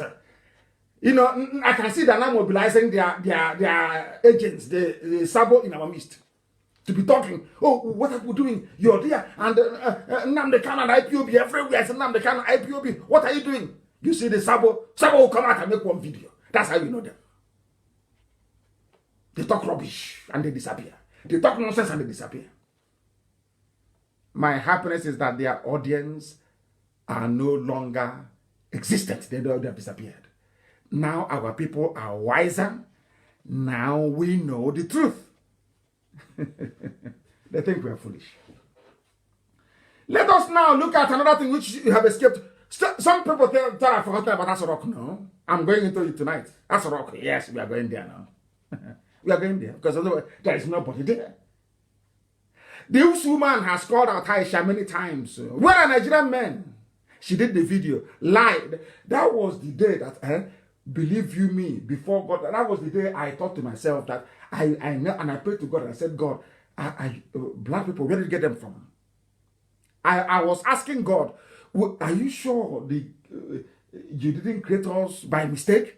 Are you sure? Aisha came out, not once, not twice, to say to everybody, there are a group of people, cabal, they have hijacked my government, my husband's government. Everybody kept that. I'm like, hey, Madame said some cabal, they took her husband's government as a joke. She was crying for help. That time, Abakari had the upper hand. They humiliated her, not once, not twice. Now Abakari is dead, and she's the one in charge. The other day they were trying to remind her that she's a woman, that she shouldn't be in charge. But now I'm happy that all her privileges have been returned to her. And I keep asking people, those that knew the old Buhari, are you telling me that if you are in your house and you're upstairs and there's a gunshot and your wife is being humiliated, you will just sit there and do nothing? Let me tell you, I say, oh, maybe he's incapacitated. Oh, let's 2023 come, he's not feeling well. He's like, you see how people, because you're in a zoo, you're in darkness. You cannot see the truth. You cannot speak the truth. You cannot. Let me tell you what is going on. There's a very simple experiment, and it's homework before, because I'm going to run a live AM interactive program on Friday. Just phoning. I won't do anything. People just phoning me. I'll be answering questions on Friday mornings. I'll be doing that now. Let me ask you to do this homework for me, please. Do you know that if you go to Asorok all the time, they will say to you, oh, the governor of Borno State came to visit. Is that correct? Oh, the Upper of Benin came to visit. Oh, the Alafin of Oyo came to visit. Or maybe even Osibajo came to see him. Or Boss Mustafa. Or Ibrahim Gambari. Yes. Let me tell you definitively why there is nobody there. Forget all these boys wearing masks, all these Aisha boyfriends. Rubbish. Do you know the funniest thing? None of these people that went to inside Aso Villa, whatever they call it, you can never hear the person they went to visit speak on camera. What usually happens is that after they've said, Mr. Bala Usman went into Asorok to see Mr. President, and I saw him, and they discussed. They talked about agriculture. They talked about cow. They talked about how many cows in Daura farm. Do you hear the person that went to visit speak? After speaking, the next thing you hear, he's outside giving an interview. You will never hear from the so-called president. I said, check every video this year of the so-called visitors to Asorok. See if there is a one clip. Even when the Africa Development Bank, the guy that stole money, the Yoruba man that stole money at Africa Development Bank, I've forgotten his name, the ADB chairman. He went to see him. They were doing chop knuckle or chop elbow. They are doing an elbow pose. You saw the man, the young man, because I'm sure I'm older than him. You saw him after speaking. He left. The person he was doing chop elbow with never spoke a word. And you have 200 million people looking on sheepishly as if everyone is a fool. You know, the reason why you have brain is to think. The reason why you put food in your mouth instead of your backside is because you have brain. Your brain is telling you your mouth is where you put food in. It's simple. When you go to see somebody, you don't hear from the person. They shot at the wife inside the villa. Nobody said a word. They are killing his soldiers. He didn't say anything. Buratai is dead. He never said anything. Osibajo is missing, presumed dead. PPP, you don't hear. And all of you got together. And out of all these, should I say, abundant evidence, you still decided in your brains to say there is a Buhari inside that song. Now you can now see the reason why maybe that was what Flora Shaw saw in you people that led her to say, to name you darkness, nigger. Do you see? They say somebody's, the name you bear will follow you always. You answer darkness. And darkness has descended on you. Not just metaphorically, but literally. It is there with you. That is why you cannot see. Some, it's not that Tinubu or Basanjo, the Yoruba ruling class, don't know. They know. They know all these things. But as they sit down, they agonize. If we open up and say what we know, oh, that's Nnamdikanu boy, he's insulted, he will take all the credit for it. The world will know he's been right. That is all only envy. A black man's envy is holding them. And jealousy. They know Asorok is empty. The whole place is on autopilot. It is in the interest of the neo-colonialists to keep Nigeria one because they love the name darkness. As long as it stops Biafra from coming, that they are okay with it. And for the Tinubu camp, all they want to do is to get to 2023. And then they'll start eating and having fun. That's all. These are black people. That is why Africa is poor. The way we reason, the level of evil in us is why we are down. We have failed to reason. And why is that? Why is a woman is saying, my husband, come and help me from those who have hijacked my husband's government. Help me. You said her husband, go back to your husband. Your husband is there. It's just like a woman who has been raped, escaped the rapist, ran to you on the road and said, please sir, help me. I've been raped. I've been raped. You said, no, come on, go back. You've not been raped. That is what Nigerians are doing to Aisha. She's lamenting every day, trying to send code and signal. My husband is no longer here. And I keep asking people, as a man, you that is defending the indefensible, you are living in Abuja, Lagos, Enugu, Iguacha, name it, Kaduna, Zaria. Are you telling me in your own house? Somebody can be insulting your wife in your own house, and you'll be there, and you keep quiet? I don't know the God that made Nigerians. I don't know. Maybe it's that name, that nigger you're answering. It's blocked up your brains. Embassy destroyed. Not a word. Not one word from somebody who is a president. Not one. Hey! You don't know that the destruction of an embassy is like an invasion. They left it to Senate President and the Speaker of the House. And you're telling... I don't know. I don't want to say anything. I don't want to insult anyone today, to be honest. Because I'm very, very upset. I am very, very upset. Now, listen. If you come home and somebody is beating your mother, or if you're abroad and you hear that your mother was kicked out of your house, who would you ask for first? No, where you are now, let's say you're in Russia, or you're in Uzbekistan, you are in Vietnam, you are in China, you are in Japan, you are in USA. Your father is alive, allegedly. Your mother is alive, allegedly. Two of them are living together, maybe somewhere in Asho, in Abuja. And you got a phone call. Oh, that there's a gunshot in your house, so there's people insulting your mother in your house. who would you call first? Simple question. Who will you call first? You will call your father and you say, Papa or Dad, what are you doing? Are you there and this is happening? It's common sense. What is wrong with black people? Common sense. Common sense. There is nobody there. The husband is dead. That is why they're insulting her. Can't you people reason for once? Hey, my good. Black people. Black people. You ask for your father first. Now, why do you have... Somebody wrote a very compelling piece. I'll get his name later. But I'll use it tonight for this very program. There is something somebody wrote. He called it the silence in Asorok. Not from me, please. You know, I don't plagiarize. When I read from somebody, I say it's from somebody else. This is from somebody. Because I'm learned, I know what it means to produce an academic work. It's not easy. So somebody cannot spend their time researching and producing a work. You just copy it verbatim without giving them credit. That is stealing. Let me see if I can find his name before I can even proceed. Because it is very, very important that I can... He wrote a very... This is very, very compelling. I tell you that. His name is Dr. Asuquo Mendy Achibong. He's a lawyer. Dr. Asuquo Mendy Achibong wrote this very, very brilliant.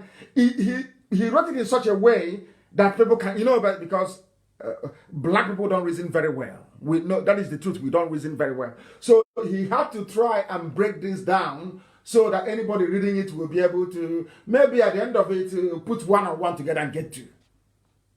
Because we have failed to reason very well. Now listen, he titled it The Silence in Asorok.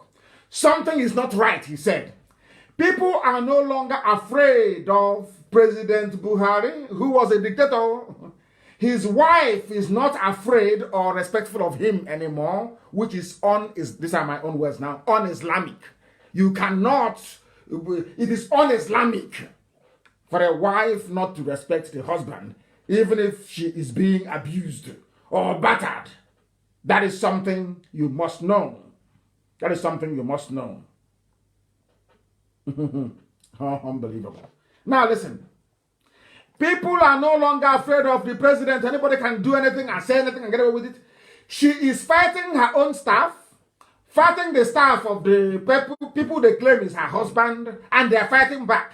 People are insulting her without fear of the husband.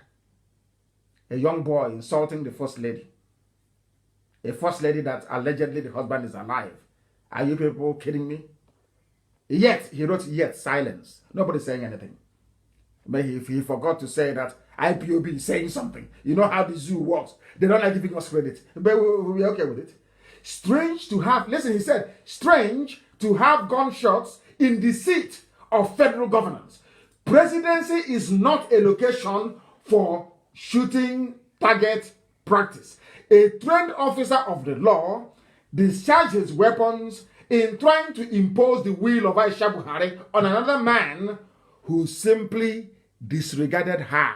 Yet, silence. Fight in APC. Obaseki frozen out. Chairmen from everywhere. They have about 10 factions now. Chairmen springing out from every cave like mushrooms.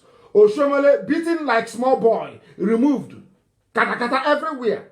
Obaseki goes to meet Buhari, but diverted to the chief of staff. But he went to see Buhari, but never saw him. Obaseki is not a staff to Buhari.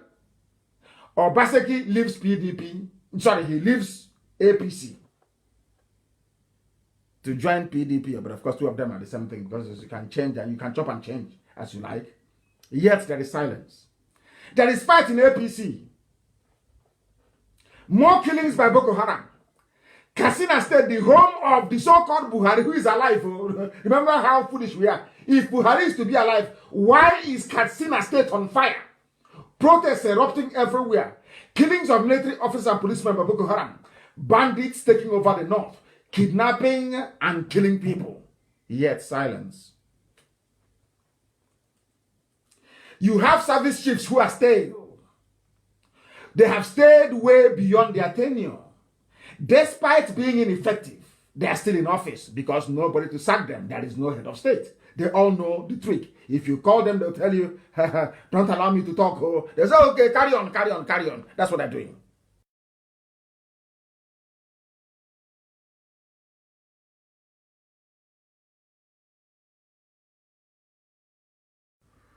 Damnable zoological republic. You people are damned. Damned, I'm telling you, you're damned. Your ignorance is astonishing. Astonishing, I'm telling you. Frightening. Something is wrong in Asorok. He writes, I don't subscribe to conspiracy theories, but is Aisha hiding something from Nigerians? When he said it, it's conspiracy theory. Because both those who can spell conspiracy and those who can't spell conspiracy theory. Then bring him out to speak. Where is the Shibajo? Where is it that ordinary secretary to government, Boss Mustafa, is the one giving directive and unelected? I want to stop complaining, honestly, because people are giving, these zoo people that are giving me headache. There is a level of stupidity you will see in people that you begin to wonder that they cannot be human beings. They can never be. They can never be.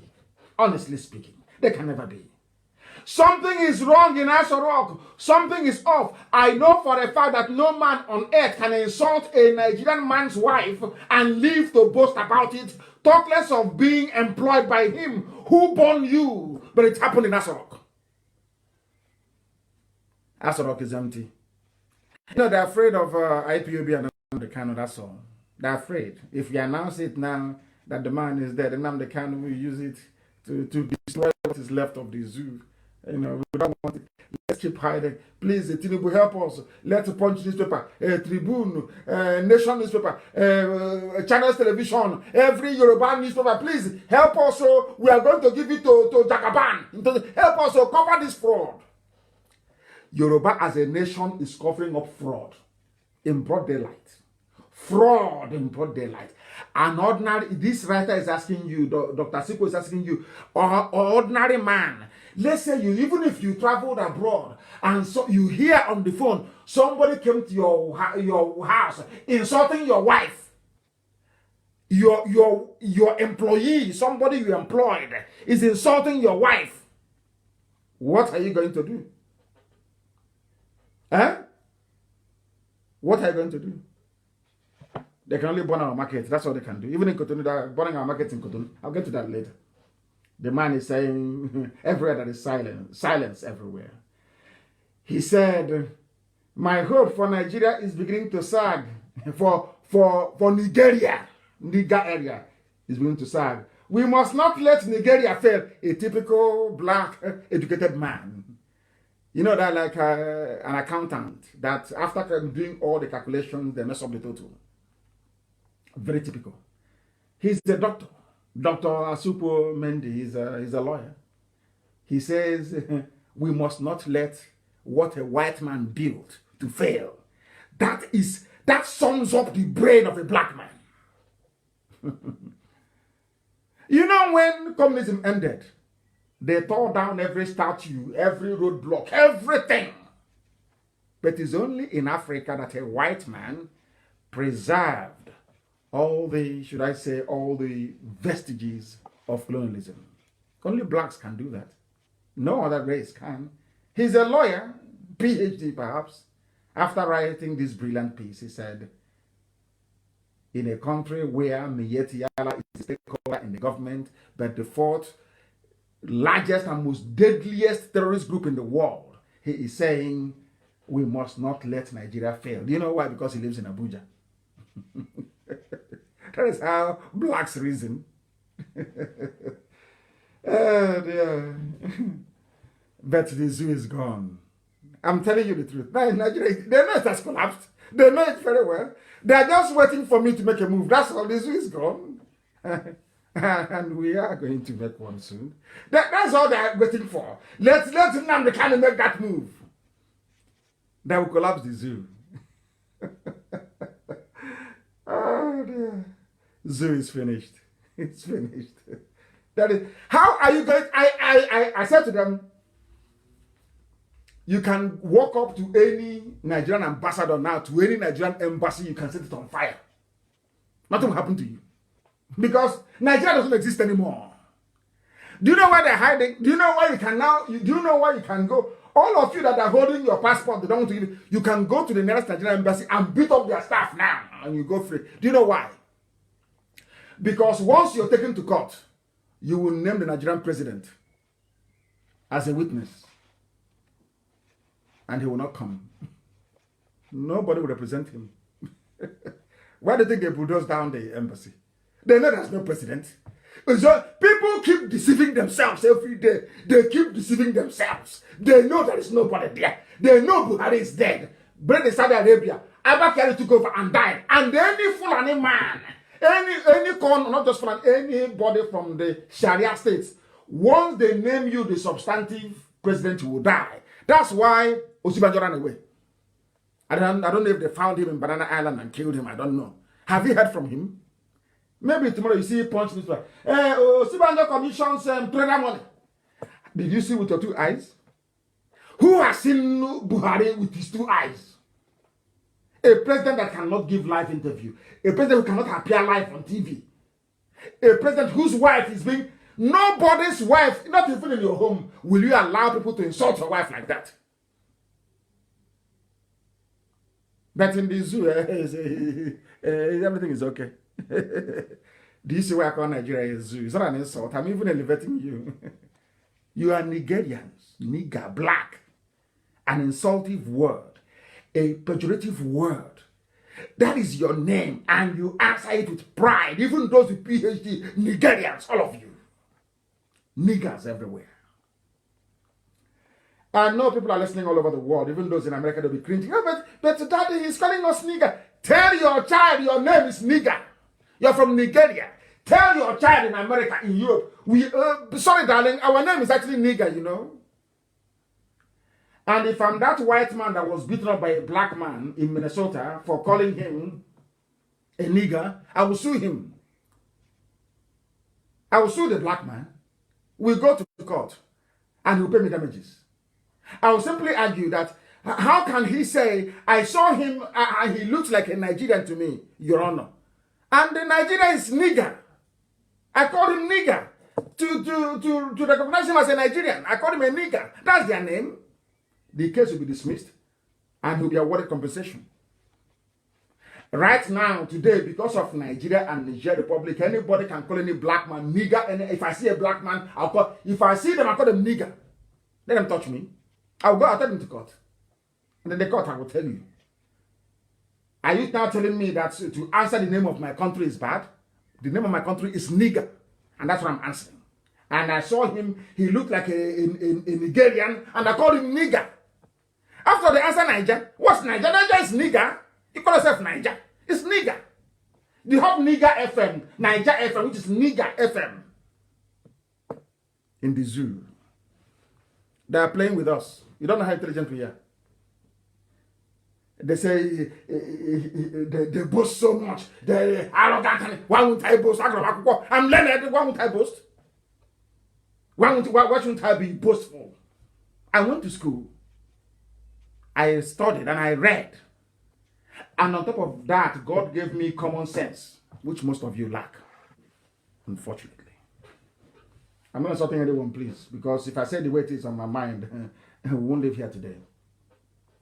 There is a video I'm going to play for you to confirm that there is nobody in Asorok, that Buhari is dead. Simple video from Mr. Asorok. I'm only asking you to engage your brain cells. Ask your brain cells to be working. Pray now, before I play this clip, that your brain cells are working. Ask God in heaven, please, give me common sense now to listen to this clip and reveal to me the truth. From this clip now, you will know that there is nobody in Asorok. Everywhere is empty. Everywhere is empty. And this is what Yoruba... You see my problem, I love most of them. Maigo is doing a very good job. You know? Pai Adebanjo is doing a very good job. There's one or two of them. Professor Kinto is doing a very good job. But they are very few and far between. These are people with peace. These are learned men and women in Yoruba land. Learned, Can't you speak the truth for once, for goodness sake? We are not going to disgrace the zoo before the Nigerians. Nigger. Well, I'm about to disgrace you before they have come again. These people have come again. I'm not going to deviate from what I'm doing. I'm not going to deviate in any way, shape, or form. I know they'll keep calling. They don't understand. They do not understand. They don't understand at all, at all, at all. I'm going to play this so that the world may know that the zoo is finished. Listen very carefully, please. Listen. His Royal Majesty Omonoba Nedo Okwakolopolo, AY the second Oba of Benin, and the chairman of the Edo State Council of Traditional Rulers and Chiefs. These people, they keep calling. I don't know who these people are. Arrived the forecourt of the Asoro Presidential Villa at 2:45 p.m. The Oba and his team of monarchs were received by the secretary to the government. The Oba of Benin went to go and see the Phantom Buhari. That maybe they brought the skeleton from Saudi Arabia. Please listen. I'm no longer going to say anything. Listen carefully, please, until the end. Listen. Of the Federation, Mr. Boss Mustafa, who ushered them into the council chambers. Shortly, they were joined by President Muhammadu Buhari. Speaking, the Benin monarch tasked the president to urgently wade into the crisis between APC national leader Adams Oshomole and the state governor Godwin Obaseki. Mr. President, we, those states, to pray to Almighty God, indulgence to harm of Mr. President. When the president was about BEDC, in the provision of power to electricity consumers in Edo State, who accompanied the has worsened. When the president was about to speak, journalists were told to go out as he would be responding off camera. After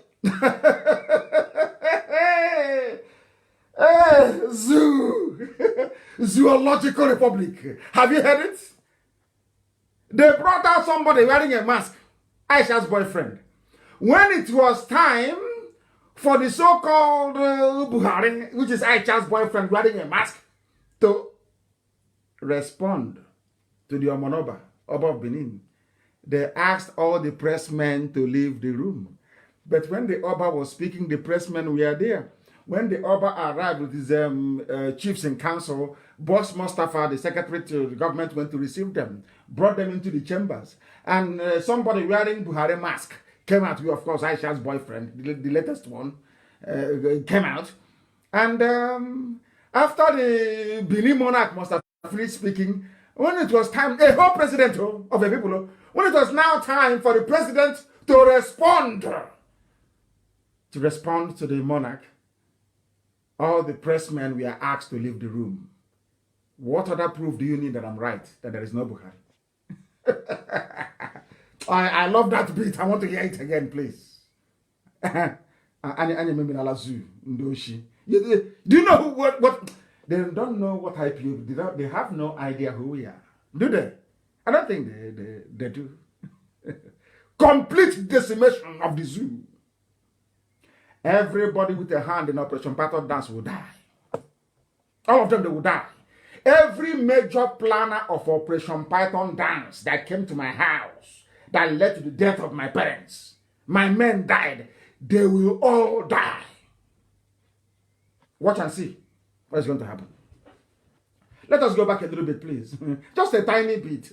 To hear it. Because most zoo animals won't believe this.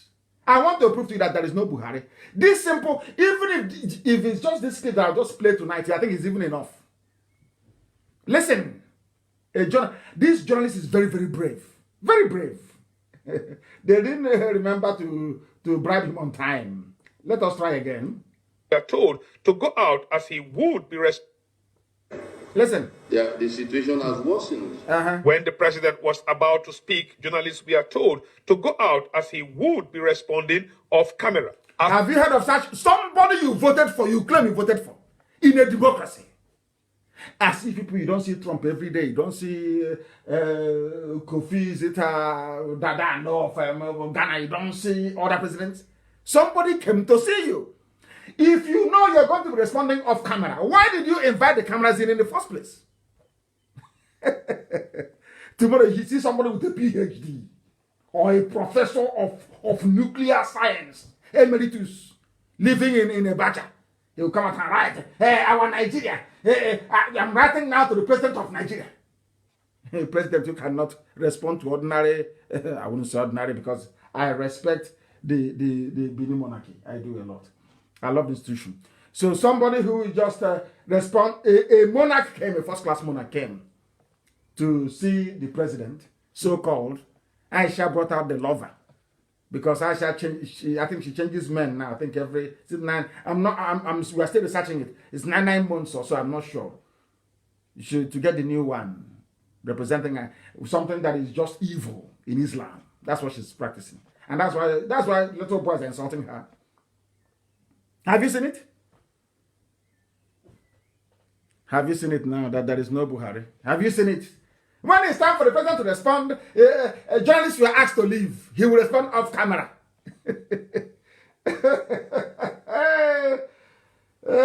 Zoo.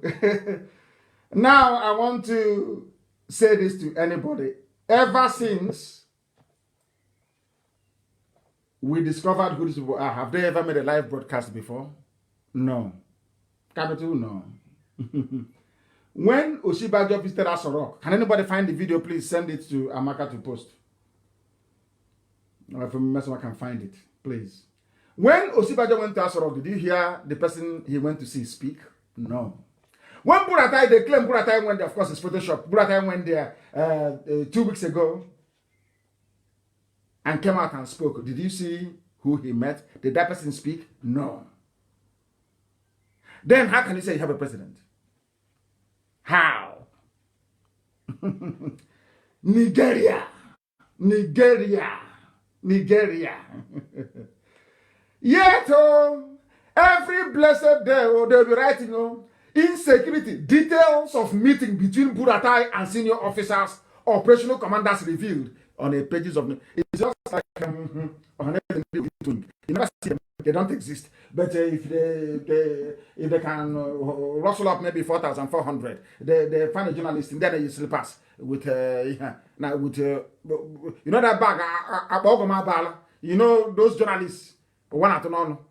They find them and give them 4,400 and ask them to bring them change. They write rubbish. They don't exist. They don't exist. But if you pay journalists, they will write for you. They don't exist at all. Just on paper. You know, there's some journalists who don't want to know. There's some journalists who are in serious pain in the zoo. Some of them are very good, in serious pain. They're looking for money to pay rent. And he tell them, I have press release, so I want to. They said I should tell you, Boss Mustafa said I should tell you to write about Buratai's meeting with officers. No video. No, you are fighting a major war. There should be daily press briefing every day from defense headquarters. Every day. They say, I wanted to write, say, Buratai don't attend meeting. Oh, correct, sir. You send me that your account number. I don't forget them. Democracy in the heart of darkness in Nigeria. Oh dear me. We must preach this gospel. And what time is it now? Is approximately, let's say 5 minutes roughly. 5 minutes to 9 p.m. I must preach. Please allow me to preach. Allow me to preach, please. The Borno State governor was there. Nobody heard Aisha's boyfriend speak. That is why I want this thing posted, please. No amount of evidence will ever convince an idiot, Mark Twain said. Post it, please. No amount of evidence will convince once somebody is an idiot, that person is an idiot for life. And on top of that, your name is darkness, nigger. There's trouble now. No amount. I will just prove it to them now. If that person is a human being, Why did you ask the media? Because they know Nnamdi Kanu, IPOB, we are watching. If he appears on camera, we tear them to pieces. We drove them away. If not for IPOB, they'll be deceiving you with Photoshop. It is because of IPOB. That is why they cannot show any nonsense on television. They know we shred them. This is how powerful we are. We are not in your league. We are not. We can never be in your league. That little data you have through, is it Airtel or whatever, you can be marking your rubbish as always, talking rubbish that nobody wants to hear. Because our people are is it? Is that correct? You know, after the strain and the pressure of the work we do, sometimes we need a little bit of gossip here and there to divert our attention, to play a little bit with one choncho gossip. That's all. Nobody takes you seriously. Nobody.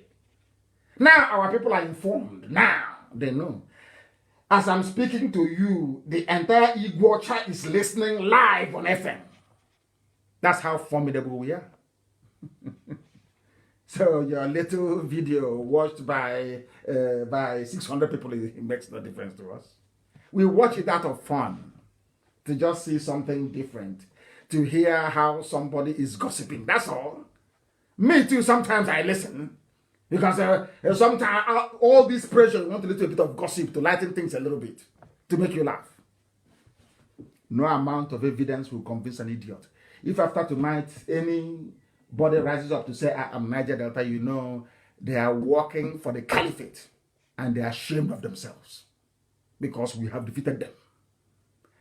Did you go to war? Only common sense and reason. Now they're on the run. Their masters have called them. Hey, what are you doing? And you are there. Hey, madam, you are there. And you're no longer using Niger Delta. Did you hear what Nnamdikanu said? Nnamdikanu said nobody is proud of Niger Delta anymore. Oh yeah, we are Niger Delta now. We are Niger Delta. Asking, looking for money from Janjaweed the Fulani. They think we are stupid.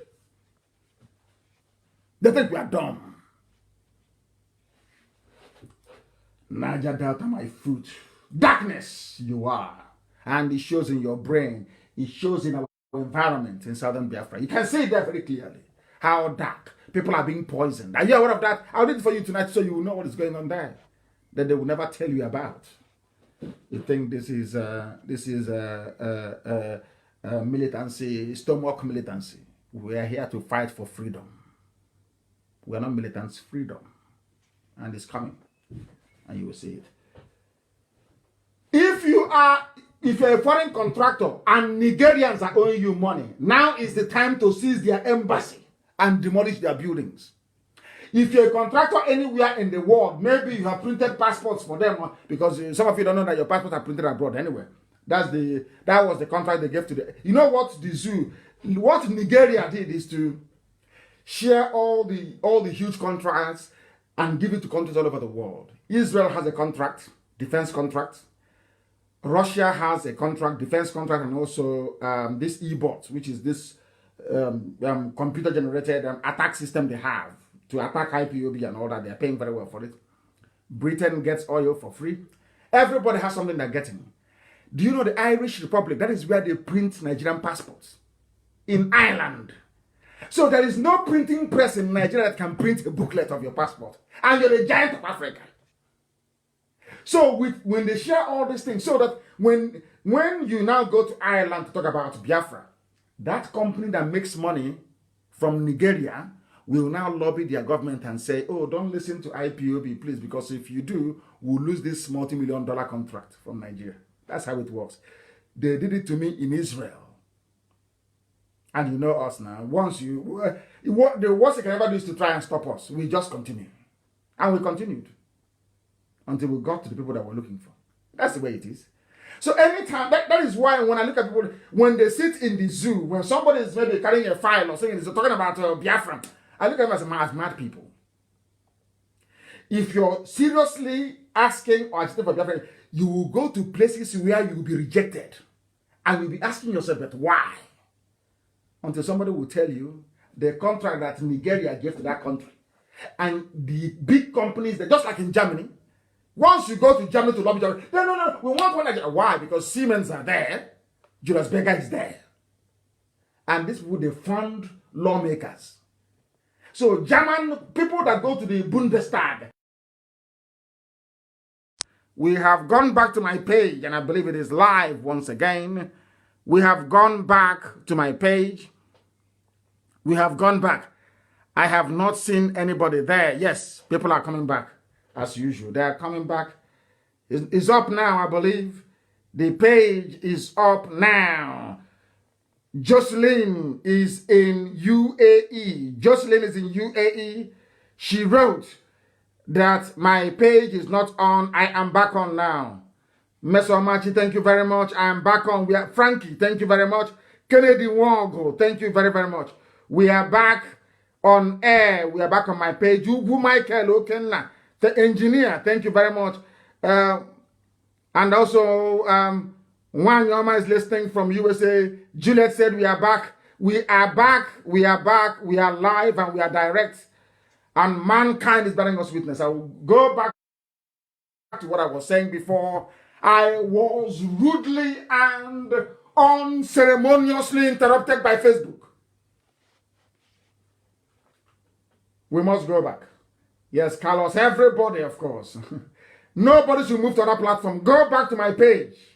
Go back to Facebook. We must show them how resilient we are, how stubborn we are. We go back and we continue. We must continue. Because Chukwu Kikabiam is in heaven, presiding over the whole Africa is vibrating. The whole of Africa is vibrating, I'm telling you. The whole of Africa is vibrating right now as we speak. People are back. I am going to return to what I was saying before the rude interruption. Do you know what the zoo called Nigeria, do you know what they do? Every country of the world, they go there, they identify a company, and they give them a contract. In a country of 200 million people, common passport that any printer can print. They gave that contract to an Irish company. Do you know why they did it? So that if we know all those Irish, conscientious Irish Reverend, Catholic Reverend fathers that always fight for Biafra. So if we go now and we are lobbying, let me tell you how it works. It's a secret. I'm going to say it out so the world can hear it. That is why when somebody sits somewhere, they're telling you they're fighting for Biafra, or you're talking about the file, and then I'm telling you they're talking rubbish. Nonsense. They are not fighting for Biafra. Because we know what we suffer on a daily basis. Each time you go to Ireland to go and lobby the Irish government to support Biafra, they will tell you, oh, there is a very valid case for Biafra. We can understand, you fought your war and the rest of it. But come back again. When you come back again, you will hear that it is in our interest to keep Nigeria as one. Because in the intervening period, the company that publishes or that prints your passport booklet, if you are a zoo animal, that is a nigger from the zoo, that passport you're holding, go to your green passport now. It was not printed in Nigeria. That nigger, no, it was printed in the Irish Republic, in Ireland. So with that, the company that prints it will make sure that Biafra will not be discussed. If you go to Germany, the same thing. No matter how hard you try to get to Angela Merkel and to get the German government to do what is right, the same way they supported Bosnia-Herzegovina to break away from Yugoslavia, they will tell you no. Because the Germans are benefiting through lucrative contracts from Siemens and also Julius Berger. Big money, huge money. And Julius Berger doesn't get paid cash. So you see the second Niger bridge that Julius Berger is building, or so they claim they are building. All that money that was agreed will be given to Julius Berger in oil. Julius Berger doesn't take cash. They take oil instead. And let's say that River Niger is, let's say, for argument's sake, say 400 million barrels of oil was agreed. Because there is, when I told you there is no meter at the pump head where they load oil, you never believe me until the Ziani confirmed it. Now, because there is no meter at the pump head, let me tell you why Julius Berger wants to be paid Any smart company will tell Nigeria, the zoo, in fact, Nigeria, to pay them with crude oil. Because there is no meter. Now you have agreed to give Julius Berger 400 million barrels of oil for the construction of Second Niger Bridge. When Julius Berger goes there, they will take 200 million barrels. Do you know why? Because there is no meter. That is why they don't want Nigeria to break. No sensible, corrupt government in the West. By which all of them. Nobody was. Italy is there with Egypt. Sorry, with Egypt, yes. France is there with ELF. America has Halliburton. They have Mobile. Very huge in Akwa Ibom. Are you following me? Britain is, of course, they're just taking oil for free. Every country, every major country of the world has a contract. And those companies, when you go to lobby that country, those companies will come out and say no. Tell their government, we are making money from these people. Why do you want Nigeria to break? And then God said to me, because I went to all these meetings and some of them accepted to do something, and I do something now that Trump is there.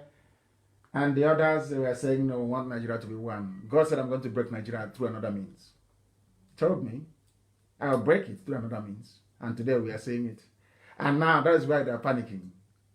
And their friends are telling them, try and keep the death of Buhari a secret, please, until 2023. Please try. And that is why the Yoruba media is getting more money every day. Channels, television.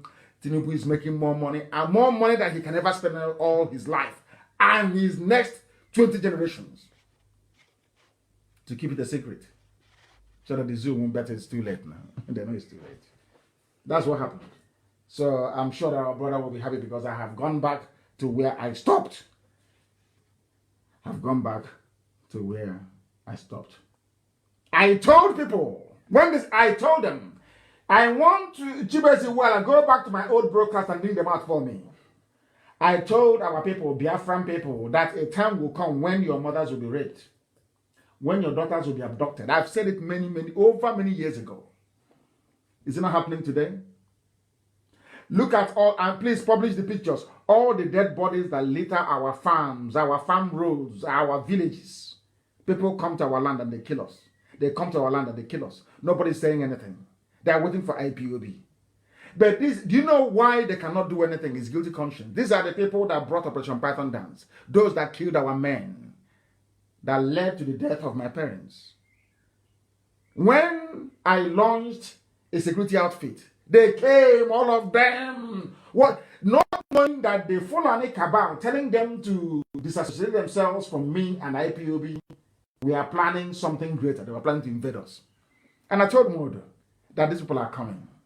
In his house in Enugu. I told Modo, when I went to ADF meeting, Ali Igbo Development Foundation, I told them that these people are coming. They are coming. They are coming. And today they have come. And out of shame, they don't know how to say, oh, we are sorry for what we did. Please forgive us. Raise an army to defend our land because they know we have the men. Of course we have them under one command. Call this army to stand and defend us. They are ashamed. That is why people are being killed every day. I know someone says, but why don't you do something? Why wait for them? No. All of you were there when the army came to my house to kill me. Because I spoke the truth. Because I told you to be prepared. You all kept quiet. All of you kept quiet.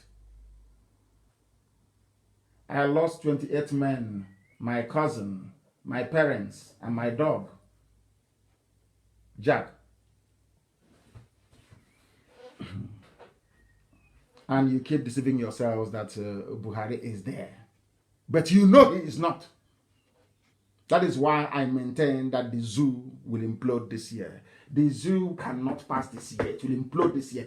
If they either do it peacefully or they do it, in pieces. But this year it must collapse this year.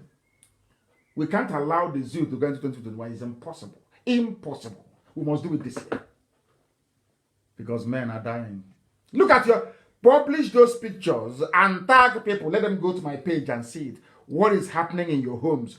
All of you are now too ashamed because you don't want to speak about it. Has Ohanese spoken about the killings of our people? How about Pandef? No. How about your governors? Yes, those that plan to kill me.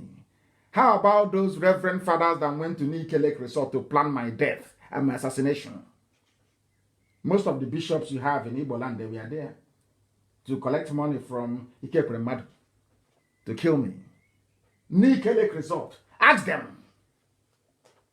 Ask Archbishop Chukwuma, Anglican Communion in Enugu, were you there or not? Because when I push you, I'll show you where to fall. If I mention an incident, I will give you names of people to ask. Archbishop Chukwuma, were you at the meeting where I was betrayed or not? Yes or no? Nike Lake Resort.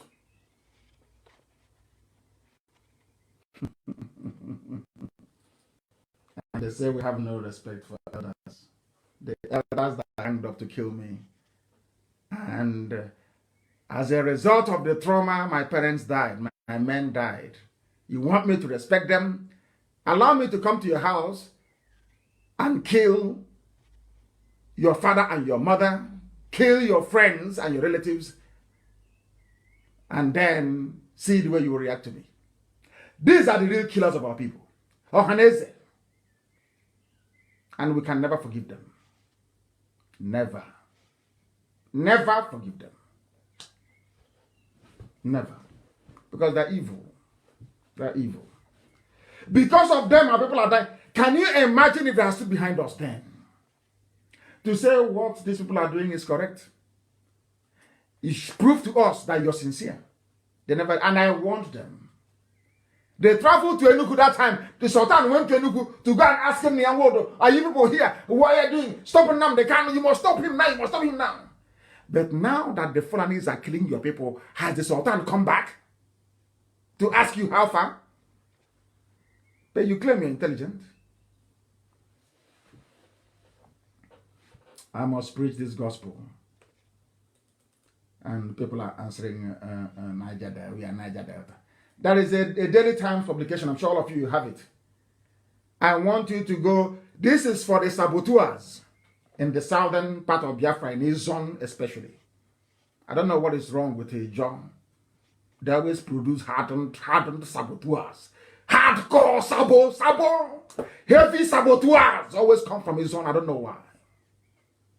Maybe because Pigo came from there as well. The light of Biafra is from there. Maybe Satan must be there. All you saboteurs from a Joland is Sabo. This is for you. Daily Times publication. Tuesday, 25 of April, 1967. The way your useless, satanic Niger Delta came about. Created by one man. As a threat, should I say as a blackmail. If Biafra tries to break away, we will create Cross River, Ogoja and River State. So when you stand up and talk rubbish, nonsense about River State, rubbish was created by God.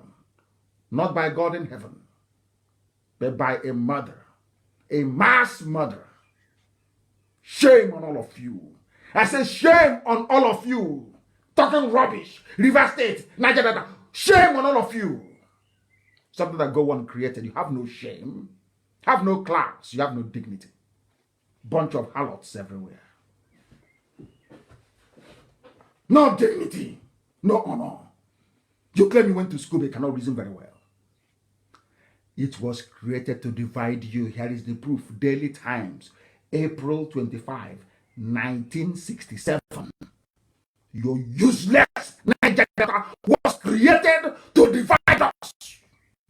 You animals cannot reason. You can't. You're making stupid video, looking like a pig talking rubbish, because your brains are empty. Your masters paying you money from the north. They press you. Oh, you are there, and IPOB is waxing strong. Say something. There's your hair. Fools everywhere. You're challenging people who are more intelligent than you. a lowly IPOB officer will demolish all of you in any debate. Not to talk of DOS. And then you come to me. You will be demolished. They said in the world and all these Efulefus, they went to go and do a lawsuit out of shame. And I want to ask anybody who is listening, why wouldn't you want to go to court to go and institute a lawsuit with Edwin Clark? Out of shame. Your people are dying, and the only thing you can do is to file a court case asking for damages of their own share will be maybe around 17 billion naira. Not even dollars. You did not mention people who are dying. You did not mention Miyetti Allah terrorists killing people. What concerns you? Your main concern is money. Let's go to a court and ask for money. Because I don't see any greater strategy behind all this whole court nonsense. There were other fools that said they wanted to go to court to fight for Biafra. It's been adjourned till today. It's an adjournment. So how can you get justice? Barack Obama went to court to go and challenge this dichotomy between the North and the South in terms of unity schools, cutoff mark. The same cutoff mark. The case is in court, but the same cutoff mark. If you score 2 from Yobe, you go to unity school. From Anambra, you have to score 138. But he's in court. The same court he went to. Where a Sharia man is the Chief Justice, give you all this adjournment after adjournment until the kingdom come. Because you're guilty. More than you stand up to it because you are guilty. If you want to do activism, you come out on the street and lead a protest. Even Edwin Clark, I will come and wheel his wheelchair for him. Then we'll go and protest. That's what men do. Not going to which court are you going to? I'm not even going to bother reading the nonsensical lawsuit. They say they fired. People are jumping up and down dying in court. Isn't that was the case not adjourned? Adjournment after adjournment? Can you get anything out of it? Are we not in court? Is everybody not in court in the zoo? By virtue of this lawsuit, all the southern leaders and Middle Belt have publicly confirmed what I said from the onset. That Nigeria runs a system of apartheid. That Niger territory called Nigeria runs a system of apartheid. That's the confirmation. Because you're going to court to enforce a constitutional provision, which means that people are in breach of the core principles of the Constitution, which on its own is an impeachable offense, if you don't know. So rather than going to court and talking rubbish, you go to your senators and let them table a motion of impeachment. It's apartheid. Don't you know that?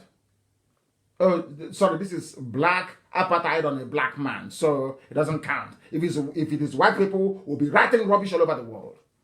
Black against black, not a problem. If apartheid can be dismantled, why not this apartheid now in the zoo called Nigeria? Why can't this apartheid be dismantled? Why not, I ask? Why not? And I also want to please post that very newspaper caption of, or should I say, a cutout of what our leader said, our eternal leader, who is Dim Chukwemeka, the general. He said, I believe Ohaneze cannot give political leadership to Ndigbo. It can give sociocultural leadership. There must be opening up to allow the evolution of a political organization. I'm quite disappointed with Ohaneze, and I say it openly, from Chukwemeka, our general and our leader, the Biafran leader, eternal, I said. I don't want to make noise. When Biafra comes, they will see what it means to honor him. I don't want to be making noise. Go and get 2 trips of sand, mold block with Dangote cement, rubbish. When we build a monument to him, the whole world will marvel. I don't want to make noise about it, but you will see. Our general, Ohaneze is useless. From the useless to the core. You're going to court. And has anyone ever come out to say, I'm angry, our people are dying? Look at the pictures on my wall, on my Facebook page. Has Ohanese ever come out to say, I am angry? You know, Guta they killed, you know, Kiko they killed, in Mbano they killed, in Anambra, the body of a woman scattered all over the place. They cannot say it because they're compromised. That's how you know a Sabo. When it comes talking about Nnamdi Kanu, hey, they jump out. But talk about that thing that affects everybody, no? No. Because once they say it, their masters from the Fulani Caliphate will call them on the phone and ask them, oh boy, what are you doing there? Don't you know that already? I must preach, please. Thanks to Nyawodo and Igbo governors who couldn't fight Fulani terrorism, our people are now being picked up one after. In fact, it's because of them. Do you know there are those that came to my house, my parents' burial, on the 14th of February, they're still in prison? You know why? Are you aware of that? Because some people that were in prison paid a bribe to the state prosecutor in Abia State. He was charging 100,000 each. And I said, I won't pay him any money. These people came for burial. My parents' burial. Do you know they're still in prison till today? People that came for burial. And they were charged with terrorism for attending my parents' burial. I'm saying it because the day our madness will start, you know, you are gossipers by name, you love gossiping. You start from the beginning. You cut the story from halfway and start gossiping away your lives. People came to my house for burial, my parents' burial. The state prosecutor in Abia State, in connivance with Abia State government, arrested people that came for burial in my house. Locked them up till today. The state prosecutor, the DPP, is asking for money. Because we made the mistake, somebody made the mistake, or an IPOB member or members made the mistake of paying money to them. Now they're asking for money. In Abia State, the day I will give the order and the madness will start, all of you gossipers, all of you professional gossipers, you won't start the story from the beginning. You cut it from the middle. I'll give you their names of those that are holding. Ume Sunday is in prison. As a matter of fact. Kamal Ifeanyi is in prison. God's Time Stanis Lanus is in prison. Donatus Okeke is in prison. Chukwudinaka Omena is in prison. Jonathan Oleta is in prison. Chidebere Nwoha is in prison. Ebere Chiemeka is in prison. Chimezie Paul is in prison.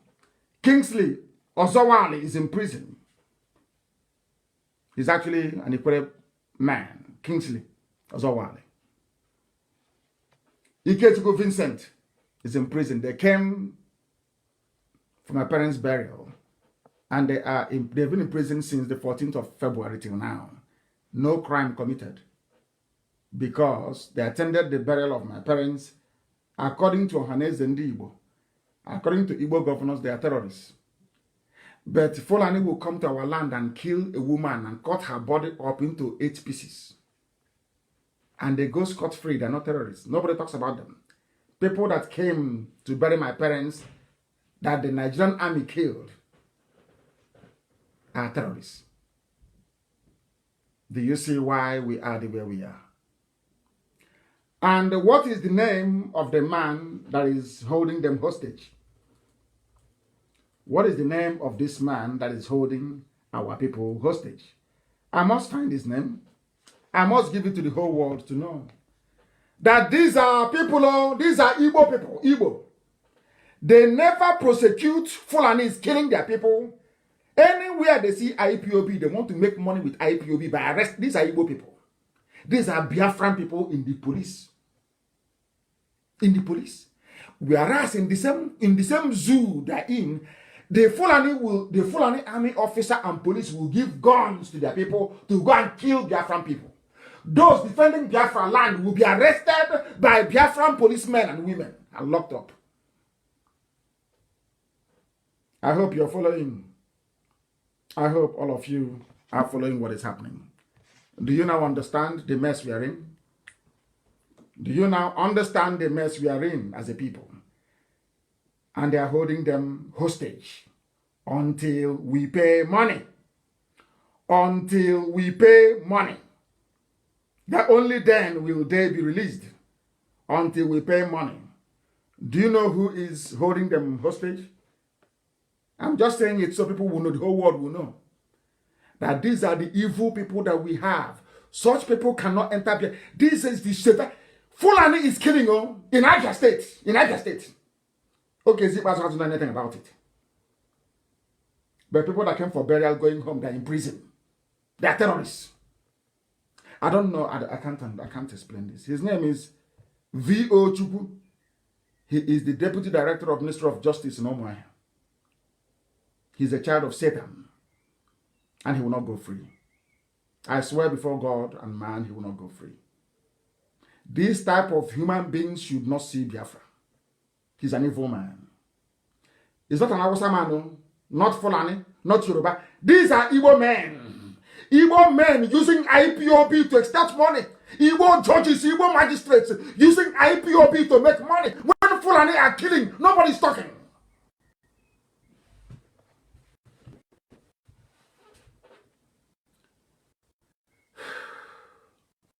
Mr. Chukwu, V.O. Chukwu, the Deputy Director. There is one called Ekanem Glory. These are the police prosecutors. Ekanem Glory, you have not seen Fulani to arrest. It's IPOB fighting for your life that you are arresting. Do you see how maybe this evil from and the governors has, this is how evil, that is why Fulani is making use of, messing us up because of this type of brain we have. I'm just saying it so that when it happens, nobody will say we have no. You know our people, they love to talk rubbish. You see them writing about IP. I have seen there's only another person from Abuja writing. Before I used to ignore this what IPOB is doing, but now I'm serious. He will never write about the killings of his people. And when did it start that we now hate ourselves so much that people are being killed by the Fulani? Nobody wants to talk. But you can write about IPOB and yap about IPOB and rant about IPOB all you like. But never about the people who are dying at the hands of the Fulani. Oh dear me.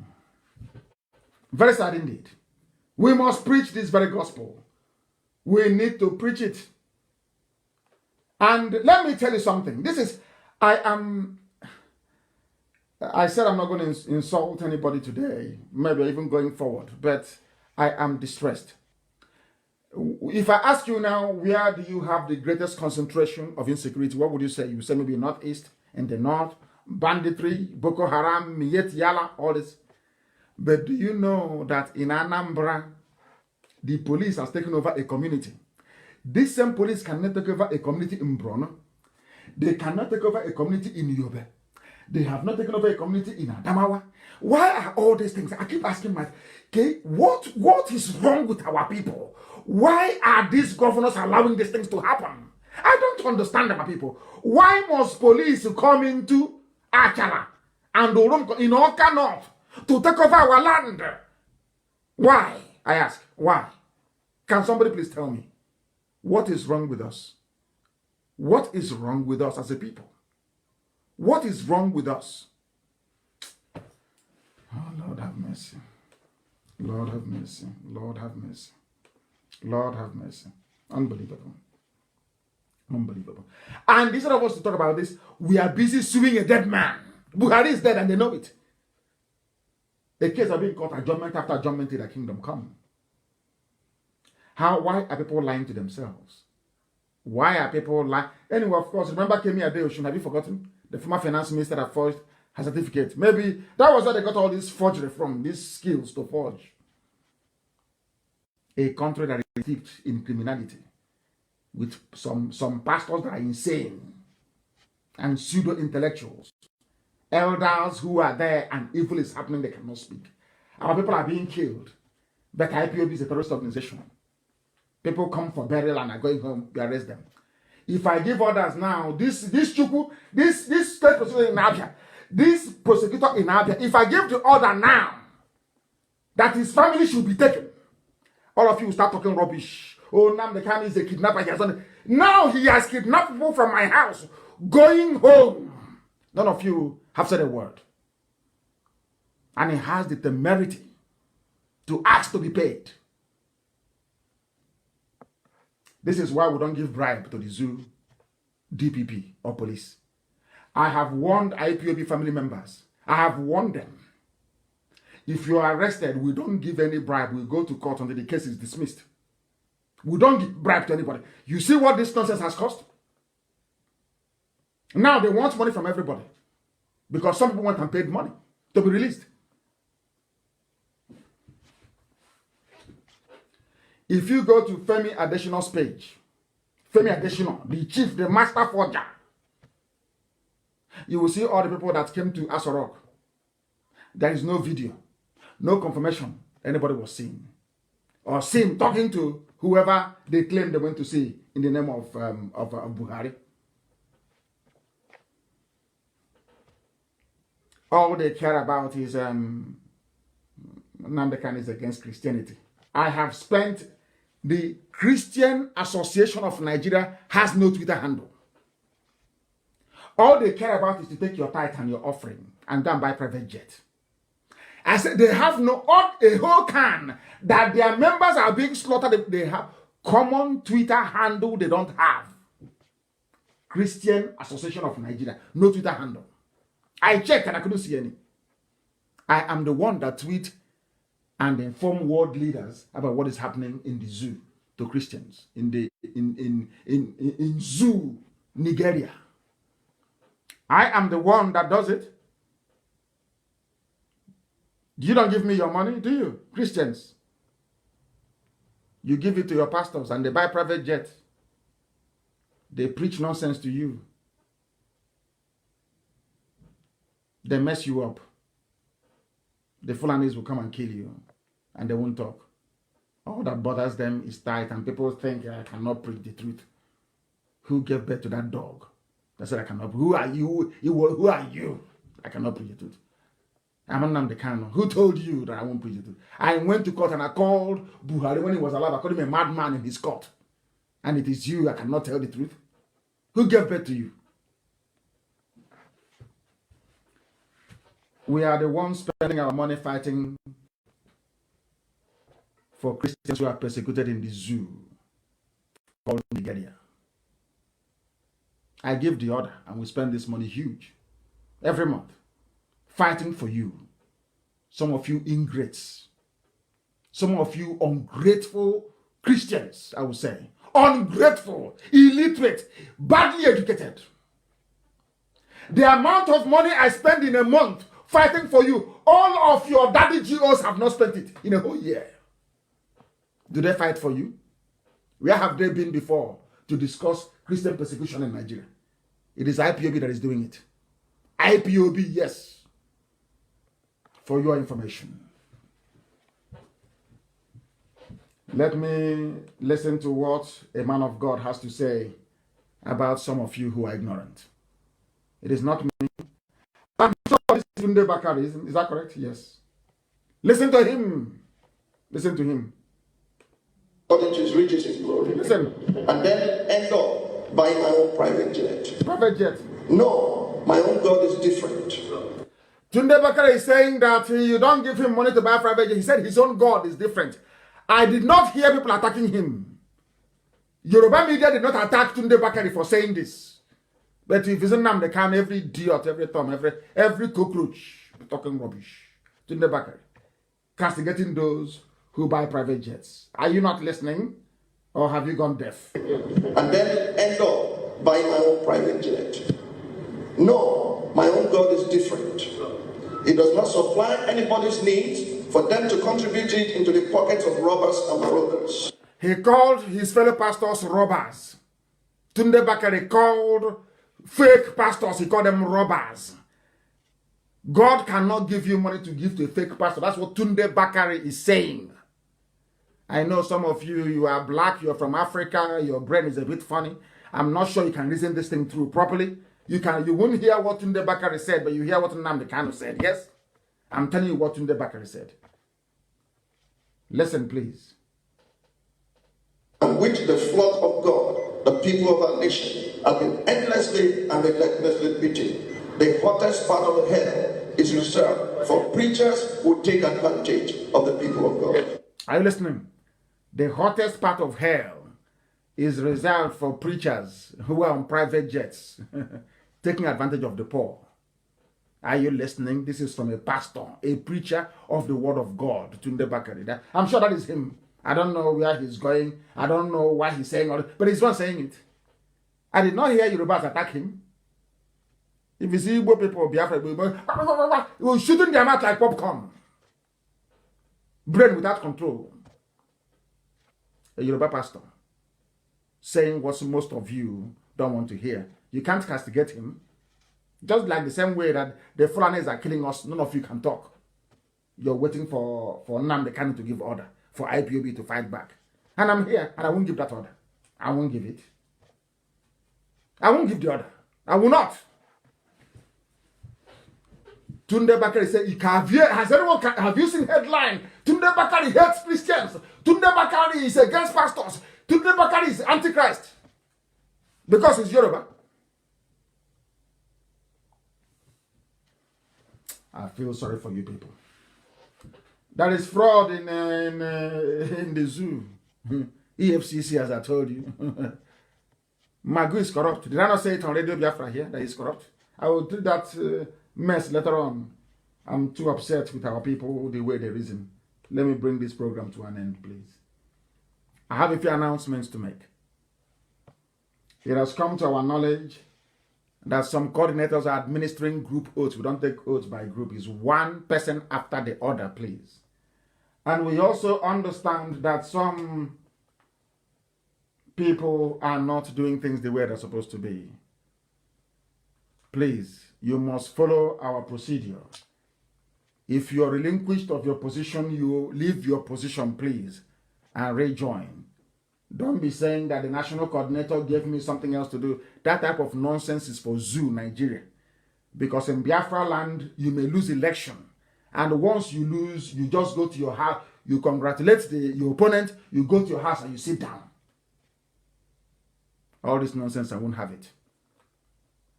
I won't. But all the same, I thank all of you from all over the world who listen to us this very evening. Everything we say is born out of love and not hate. Everything we try to do is motivated by our overriding desire to create a wonderful and a beautiful nation called Biafra.